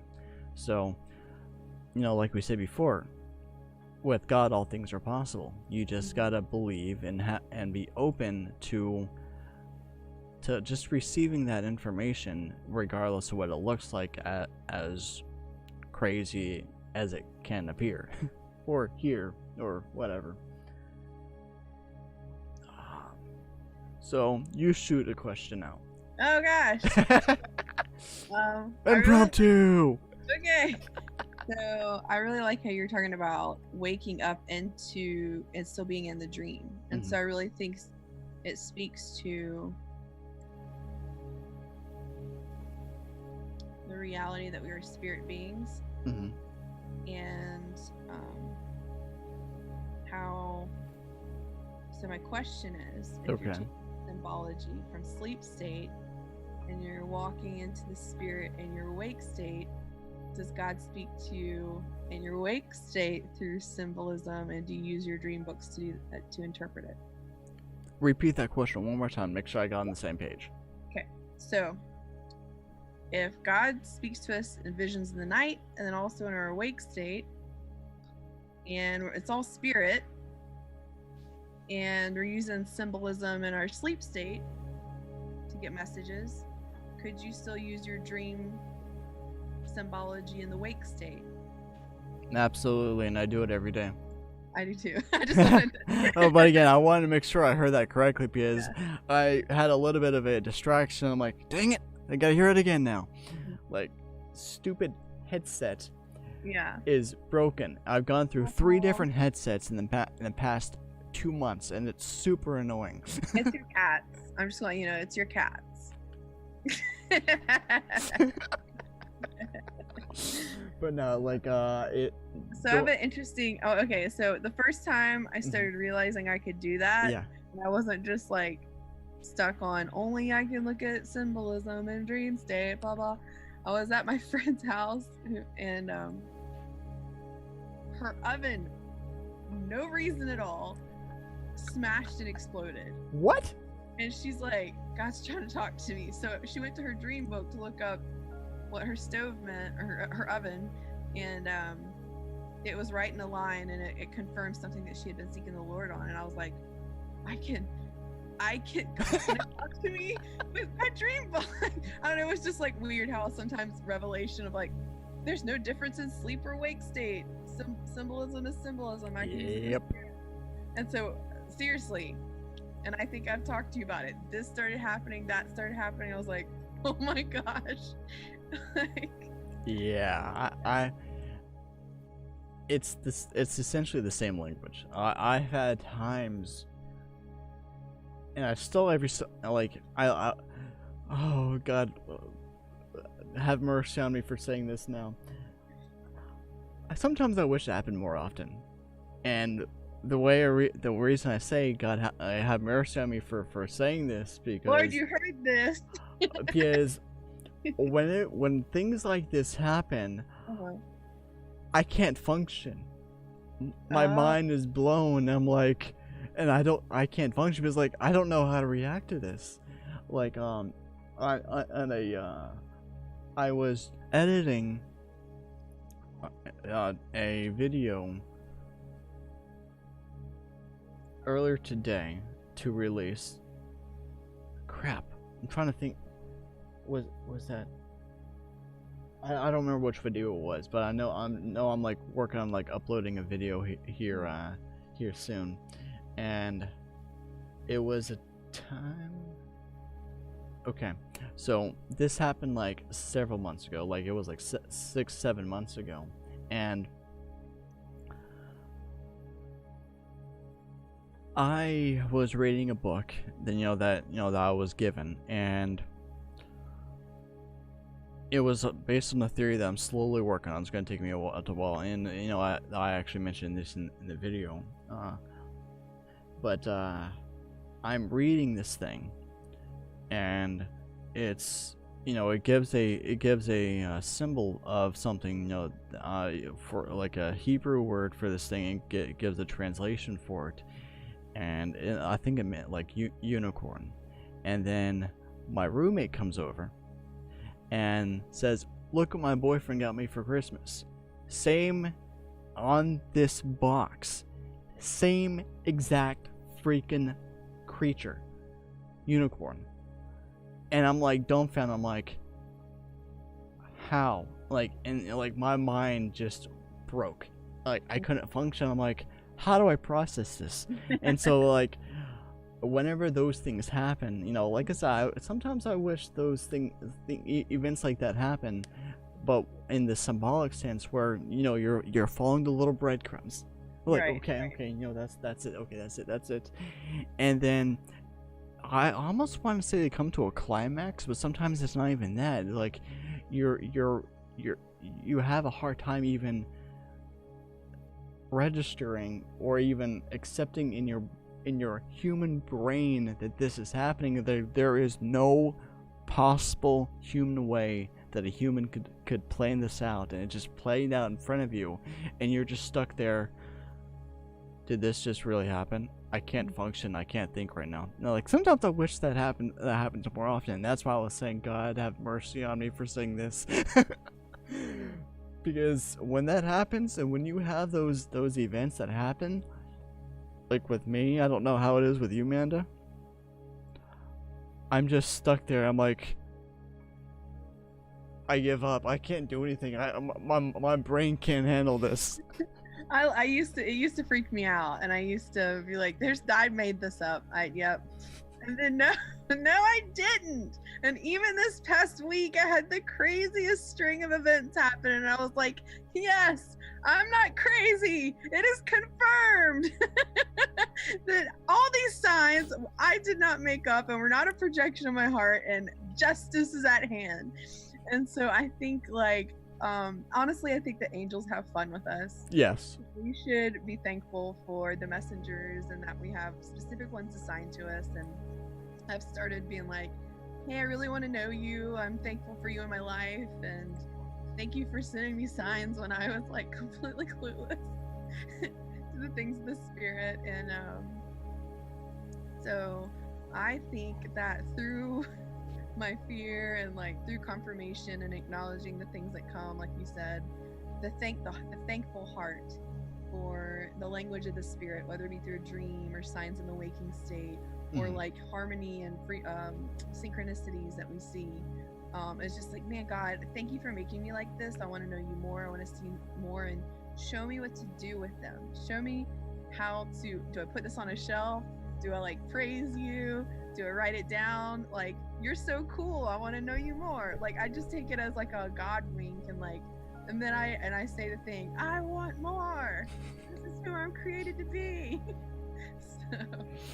Yeah, it's like I had like my friend Tim had like the mind blow, I can't function right now event. Like, was it Thursday or Friday? I don't remember which one it was, because I hit him up to get his advice on a dream or something like that, his thoughts on a dream, because I'm like, I don't know what to do with this. I have no idea. Like, I actually, okay, I still have no idea what it means, so I can go ahead and say it. So I think it was either Thursday or Friday. I don't remember which one it was, but basically I had a dream that I time traveled, and I had visited my grandfather who passed away 10 years ago, and my grandmother, and I was trying to keep it secret from them that I was a time traveler visiting. But I couldn't, and I got a little emotional in front of him. I'm like, you were really missed, Papa. And I was having a hard time keeping it together, and I didn't remember it until like soon after I woke up that day, or whether it was Thursday or Friday, I don't remember. But then what also struck me was that I remembered that I'm like, wait a second. He's been appearing in my dreams like recently, and I don't have him appear in my dreams that often. And like whenever I did, it was years ago, and I had gotten used to him to the point where like I would see him and I would wave, and I'm like, okay, Pop will appear in my dream. I'm saying hi, but this week's was different, and I still have no idea what it meant. I like, Tim suggested, I contact my grandmother in case I was picking up on something with her. She was fine. Okay. Like, and people don't get me wrong. I miss him, but it's, that wound has healed, and so it's not like I I'm in the fetal position in my bed every single night crying because I miss him so hard. No, like, but that was strange. And like, he was like, from the little that I remember, he was the focus. And so like, it's, you know, it's one of these dreams where I'm like, I have no idea what it meant. And why time traveler? Maybe you were moving outside of space and time, and you were meeting with your grandfather in the cloud of witnesses, and you got to tell him you love him, and so the Lord just wanted to give you some. And that's a possibility too. You know, like, it was. But I messaged, you know, called him, you know, we talked for a couple hours or whatever, and we were hit on different topics, you know, different theories that I'm working on. I hadn't shared with him, and I thought I did. And the mind-blowing thing that he had is because I was sharing, you know, the season theory that I have, and I even kind of gave him like tied in like certain insects, like the meaning of them tying in with that, and he was like, wait, are you kidding me? And it was like a major synchronicity with him, because something that he was going through, and then at that time too, something happened on his end to confirm what he was talking about. So it's like times like that, whenever you have a synchronicity of a symbolism that you're looking into, and it's like, I can't handle this. I love it. It's yes. so fun. It's like a game. I'm like, woohoo! Heaven just said, "What's up?" Here's a good one for you. And I know you know the answer to this, but I want the listeners to hear this potentially for the first time. Can numbers and time correlate and play games with you and tell you that you're on the right path, and or tell you what's going to happen that specific second? Whoa, that's actually a big question. That's why I threw it at you. Okay, so can time play with you? Yes, I have had some interesting situations where I've been driving in the car, and I swear I looked down 20 minutes later and it is the same exact time. Ooh, nice. So one would say that I was in rich time. I time traveled. You know, so there's like traveling in the spirit type stuff. Yeah. Numbers, the clock, and license plates have been key number systems where I'll see 333, 555, 1111 all the time. And I think those are that's a way I think that you're asking that numbers are used to grab your attention. But for me, it's like I'm not looking for them. Yeah. I'm going about my business. I'm communing with Holy Spirit. I'm talking to God all the time because it's a delight to live with God, like live in relationship with Him. And it's all of a sudden it's like time or space, everything feels like it slows down, and my attention is pointed to look at a very specific time, I guess. And then you see the number, so it feels almost like an angel is taking your head and going, look here. I mean, that sounds silly, but that's like a way to explain. And it, to me, there's the messages behind them. Yes. Confirmations. I would recognize what you're thinking about when that happens, and explore what the number is confirming, or what, you know, God is trying to say through the synchronicity. As far as the question though is you said something playing with time. What did you mean? Can you give me a little more? Probably along the lines of you kind of already touched on it, and I'm sure there's even a possibility of it being even deeper, but like playing with the specific time that we register, you know, like 214 or what, or how I go by military time, so like 1414, 1515, and you look at the clock and you see that time, and it could correlate with either something that the meaning of that number, or showing that you're on the right path, or something's going to happen, or something with that symbolism is going to happen at that time. Mm-hmm. Because I actually had that happen earlier today, actually. Mm-hmm. A friend of mine, good. Mm-hmm. I've been seeing 555 for the past 2 days. I've actually, and I'm still trying to figure out exactly what, because I, like, in Truth Seekers Discord, you know, we would have the quote-unquote new people come in, you know, whether or not they're new to the awakening process, or if they're, what's that word I'm looking for? Veterans to it. However long, you know, you've been in it. You know, they would say, like, I'm always seeing these numbers on the clock or everywhere else. You know, we would generally attribute that to, oh, you're just waking up. That's, you know, good for you. Just keep on, you know, you're going on the right path. Mm-hmm. But many times it's like, what does those numbers mean? Sometimes it's just saying that you're on the right path. Mm-hmm. I never really, you know, like, over the couple of years, you know, I would see things here and there. But in the last, like, month or so, Mm-hmm. it's been almost a constant thing, and I'm like, what the crap does this mean? Because, really, like, to me, it doesn't never really happen until recently. I'm like, and I'm noticing, like, literally every day or several times a day, I'm like, okay, this is getting ridiculous.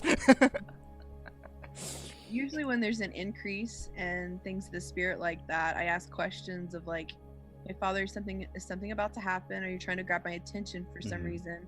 But then also just globally with everything that's going on in the world, Yeah. everyone is in this state of seeking and an inner dialogue and understanding how they feel. And so I think there really is an acceleration in the awakening Yeah. to who we truly are.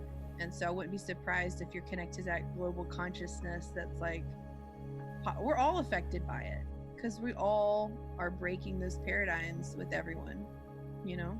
I definitely agree. Like, for, you know, to give a good example, the thing that happened earlier today, a friend of mine called me after she got off of work, but I was about to hop in the shower, so, you know, didn't really have too much time to talk. So, you know, once I got out of the shower and went to go outside to give her a call, I noticed the time said 14:14, which is 2:14, but, you know, 14:14. And I know from my experience and my research and what the Lord has brought me through, the number 14 means expect the unexpected. So I was expecting to call her back and talk to her for however long until she couldn't talk anymore. What happened though? The phone line wouldn't connect, and then when it did, it went straight to voicemail. That was not expected. So Right. I knew that something was going to happen that I wasn't expecting. I just wasn't expecting that. Yeah. It's so funny because God will do these small things, and He's just teaching us the language of the Spirit.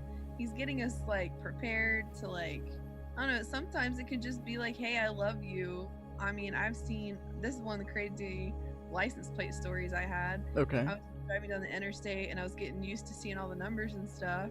And like in slow motion, I look over and I see Elohim What? on the plate, and I was like, "What? No way!" But I couldn't get my phone out fast enough to take a picture of it. And I'm like, "Whoa, who's gonna believe me?"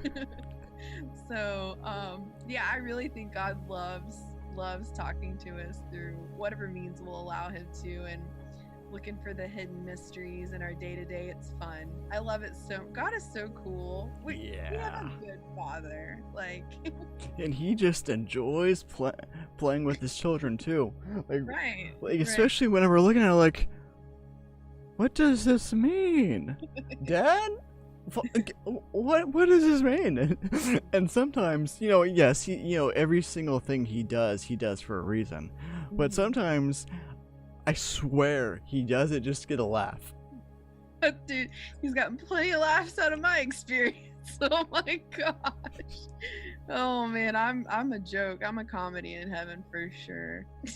Like one of the things with me is that, like, with this significant increase of all this stuff happening, there have been many times where I'm like, the crap does this mean? You know, I see it, I register it, you know, it's like a double number here, you know, on the time. I'm like, and look up what the number means. I'm like, well, that doesn't make sense. Like, so I've kind of gotten to the point where, unless I know what the number means, and without, you know, always trying to keep it basic, because I've noticed that a lot of times yeah, there are times whenever, you know, he gives us like a complicated thing, but I'm still working on getting to the point where I just automatically go for the simple thing and not the complicated thing. So like if I see something like, let me think of a random number, 2121. I know what that means, but it's like, but it doesn't make sense at the time. So it's like, I'm just going to assume I'm doing what you want me to do, because that doesn't make sense to me right now, so I'm just going to go with the flow. That kind of thing. Because 2121, you know, the journal's symbolism of that, I actually had that happen here recently, and I'm like, that doesn't make sense, I'm just going to move on. Turning point in your life, a full transition to adulthood, associated with responsibility that you need to own up to, and also, you know, it references to blackjack. So like there are times whenever I don't automatically understand. I'm like, I'm just going to assume I'm on the right track. Thank you, Father. Cool. Right. And you know, sometimes we run to Google, and that's not good. So we really need to be self-aware and resonate, like seeing what resonates with us. Like, if it doesn't make sense, don't take it, put it on the shelf, or ask God, like, Father, can I have a little more? And then just let him bring it to you, just like that beautiful trust relationship. Well, I'm not getting what you're saying, Father. He's a papa, he wants to give you good things. So can you help me understand a little bit more? And so if you don't understand, seeking and asking is the next step that I always tell people. And I completely agree. And sometimes that can be difficult, but for sure, it's a learning and growing process. And sometimes it's good and fun, and sometimes it's, I don't want to deal with this anymore. Right, I get you.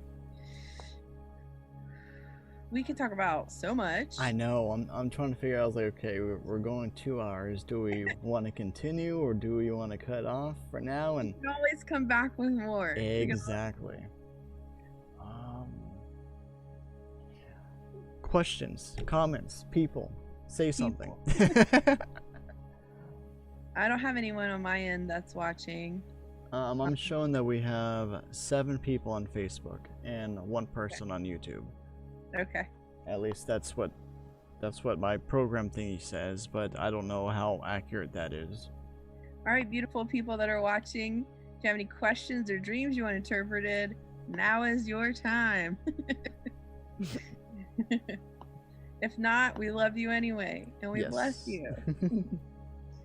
And the time will come for diving deep in symbolism and dreams in the waking state. So. And the one thing I have, you know, I've said it several times, but it's something that I'm always having to remember and recognize, that it's just a process, and if you don't understand this stuff, whether it's your discernment that's not high enough, or you don't have the understanding enough, it'll come with time. Right. So, and with me, it felt like it took forever, because there were times whenever I'm like, I don't understand anything that's going on. Like, there was the time when I felt like I was 2 years in transition, but I now recognize that I just wasn't perceiving it correctly, because I thought I was supposed to move like down south for like 2 years, and I'm like, and I was getting, like, every single time I would see like the insects that are attributed to certain seasons of transition, it started getting annoying to me, because I'm like, all right, I know I'm in transition, Father, you don't have to repeat it to me. But now it's like, but now I understand, like, okay, I think I see something differently. So it's Ooh, I like something we talked about last night that I okay. think is important. Is like because there's so much excitement of things of the spirit, and we get signs, and then we make a move, and then we do everything so Oh fast. Does anyone yes. hear that? Okay. And we don't let things kind of unfold naturally, and let God through signs kind of confirm timing and the flow, Yeah. and so really learning how to maturely walk out Yes. these signs, and flowing with the Holy Ghost and acting when He acts. And I think that's so crucial. But we all learn. I made so many mistakes in the beginning, and God's bigger. He doesn't care about your mistakes. He just loves relationship and fellowship and conversation. So Yeah. Father side doesn't even have anything to do with this, but it I might also have. love your humility, Josh. The fact that you're just so open to share your experience and talk about, hey, I didn't know what that meant, and it drove me crazy, and then it looked like this. Like, that really helps people to rest into their spiritual experience. And so I honor that in you, and thankful that you're coming out and you're sharing this stuff so people can learn and grow alongside with you. Yeah, I don't really want people to deal with what I've dealt with, but sometimes it's necessary. And that's, like you said, it has to do with like the humility thing, and like dropping any form of pride, which obviously the Father doesn't like. Like, He wants us to be humble in this stuff, and that's something that I've always told the Father, watch my heart, especially when it comes to certain things that are very, and this is actually a really good thing to touch on when it comes to dreams. Like, I don't want to be prideful or arrogant on certain things. Like, there have been many times where at least a few times here recently, where I knew of something that was supposed to happen, but I could only tell specific people because it was so sensitive in nature. And like, the messages I got, which one day I hope I can share. Just the timing has not come up yet to share it with the person. But like,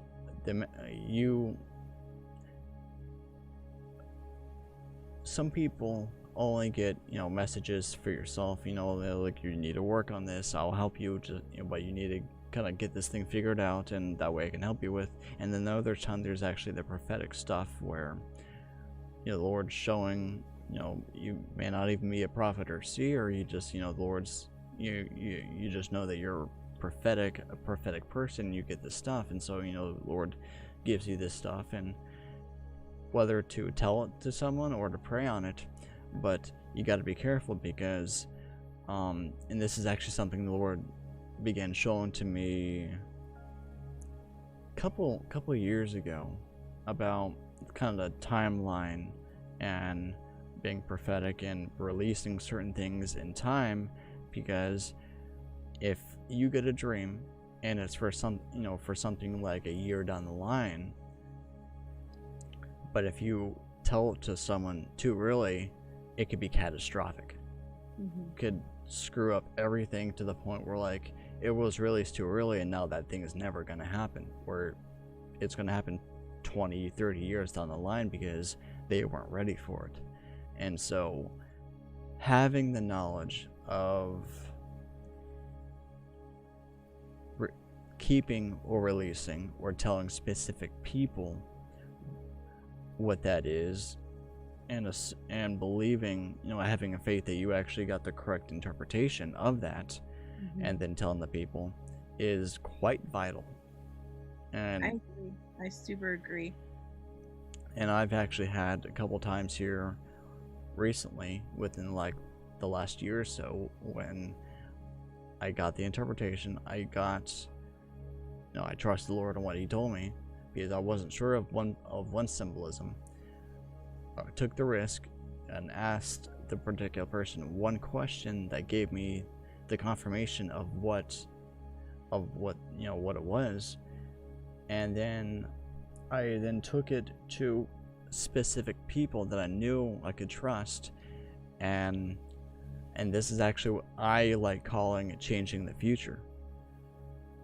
And like in that dream, the Lord told me this needs to change in order for this not to happen.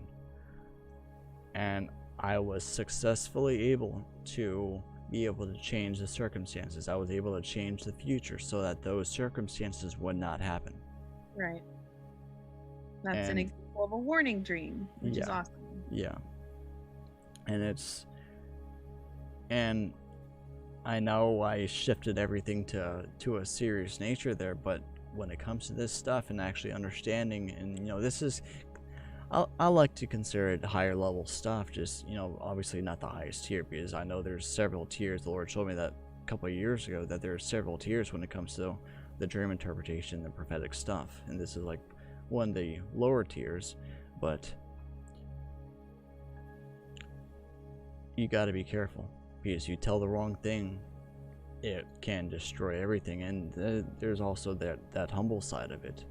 If you're too arrogant, you're going to tell everyone, and you're going to destroy everything. But you don't want to do that. And that's why people, I've heard people say that God doesn't keep secrets.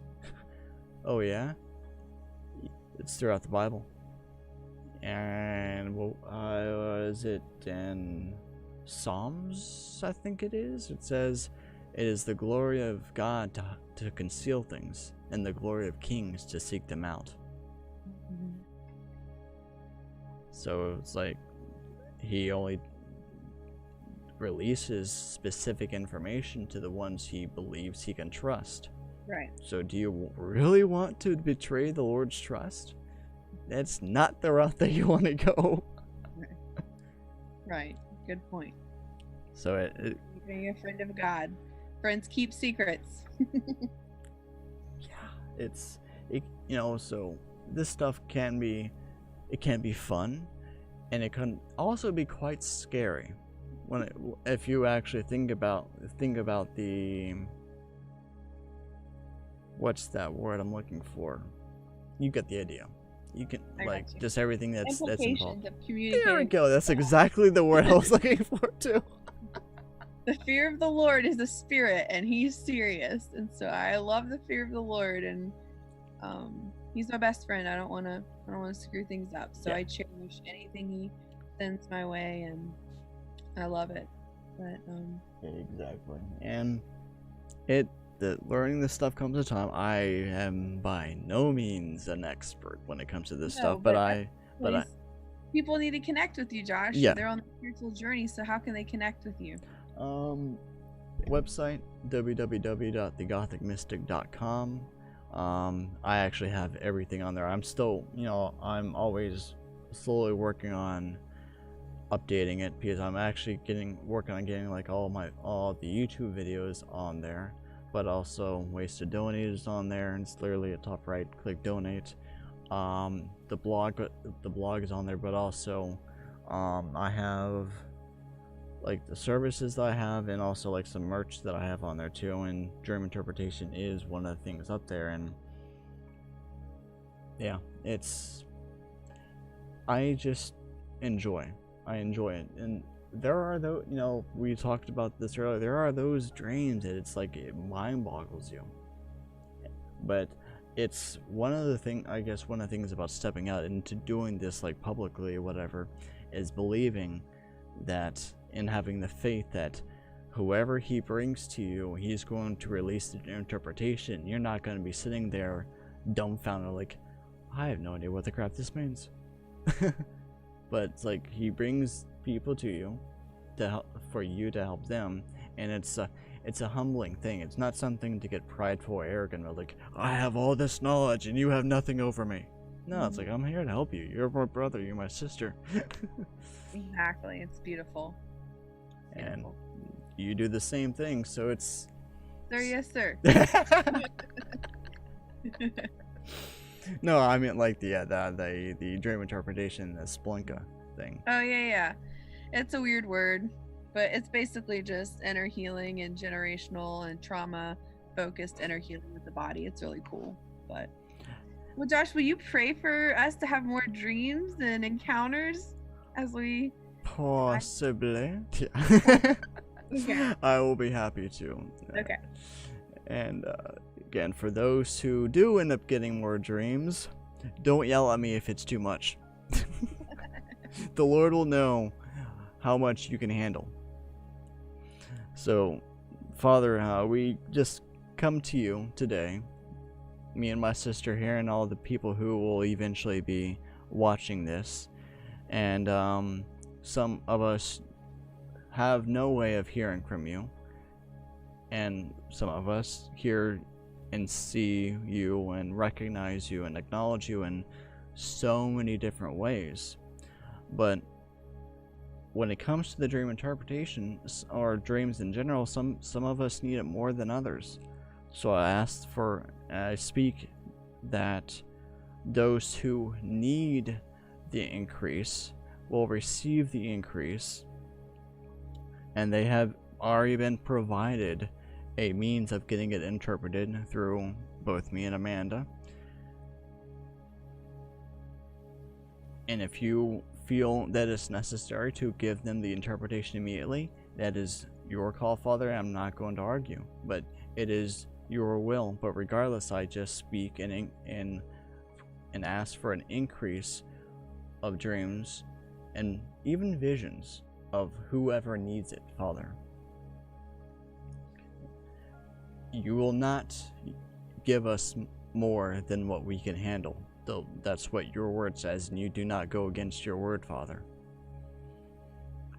I thank you, Lord, in Jesus' name.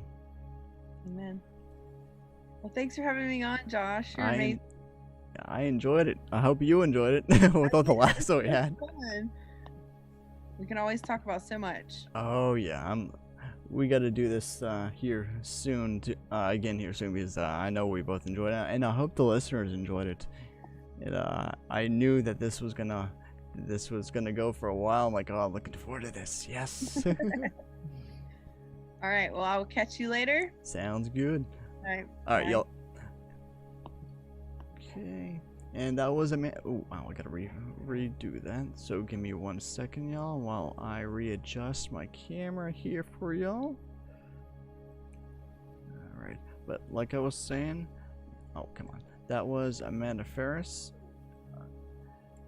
You can catch her online on Facebook. Me and her have been good friends. We've had many talks, and we've kind of come to the there it is.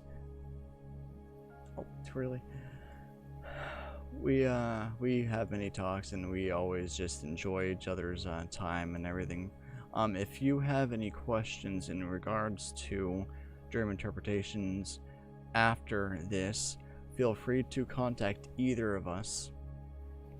We are more than willing, more than happy to help anyone and everyone who comes to us. Again, my website is www.thegothicmystic.com. You can go on to Patreon if you want to support that, patreon.com/thegothicmystic. And don't forget to like, subscribe. Have multiple shows every week, anywhere from discussing Enoch to reading Jubilees, and even on a monthly thing, I dissect a specific chapter in the Bible.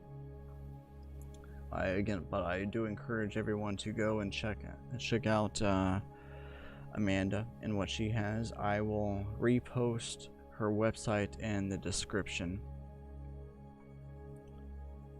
Can't think of anything else. I do thank everyone who did join us. I do plan on doing this more often. I did enjoy this, and I could have talked for hours about this, but for anyone who knows how the flow goes and when it's just kind of time to cool it in, like we both felt it, which is really nice. But I hope everyone has a good week, and hopefully I will see y'all on Monday for dissecting scripture. I believe it's going to be either John 16 or 17 that I'll be going through. hope everyone has a good weekend. Everyone take care.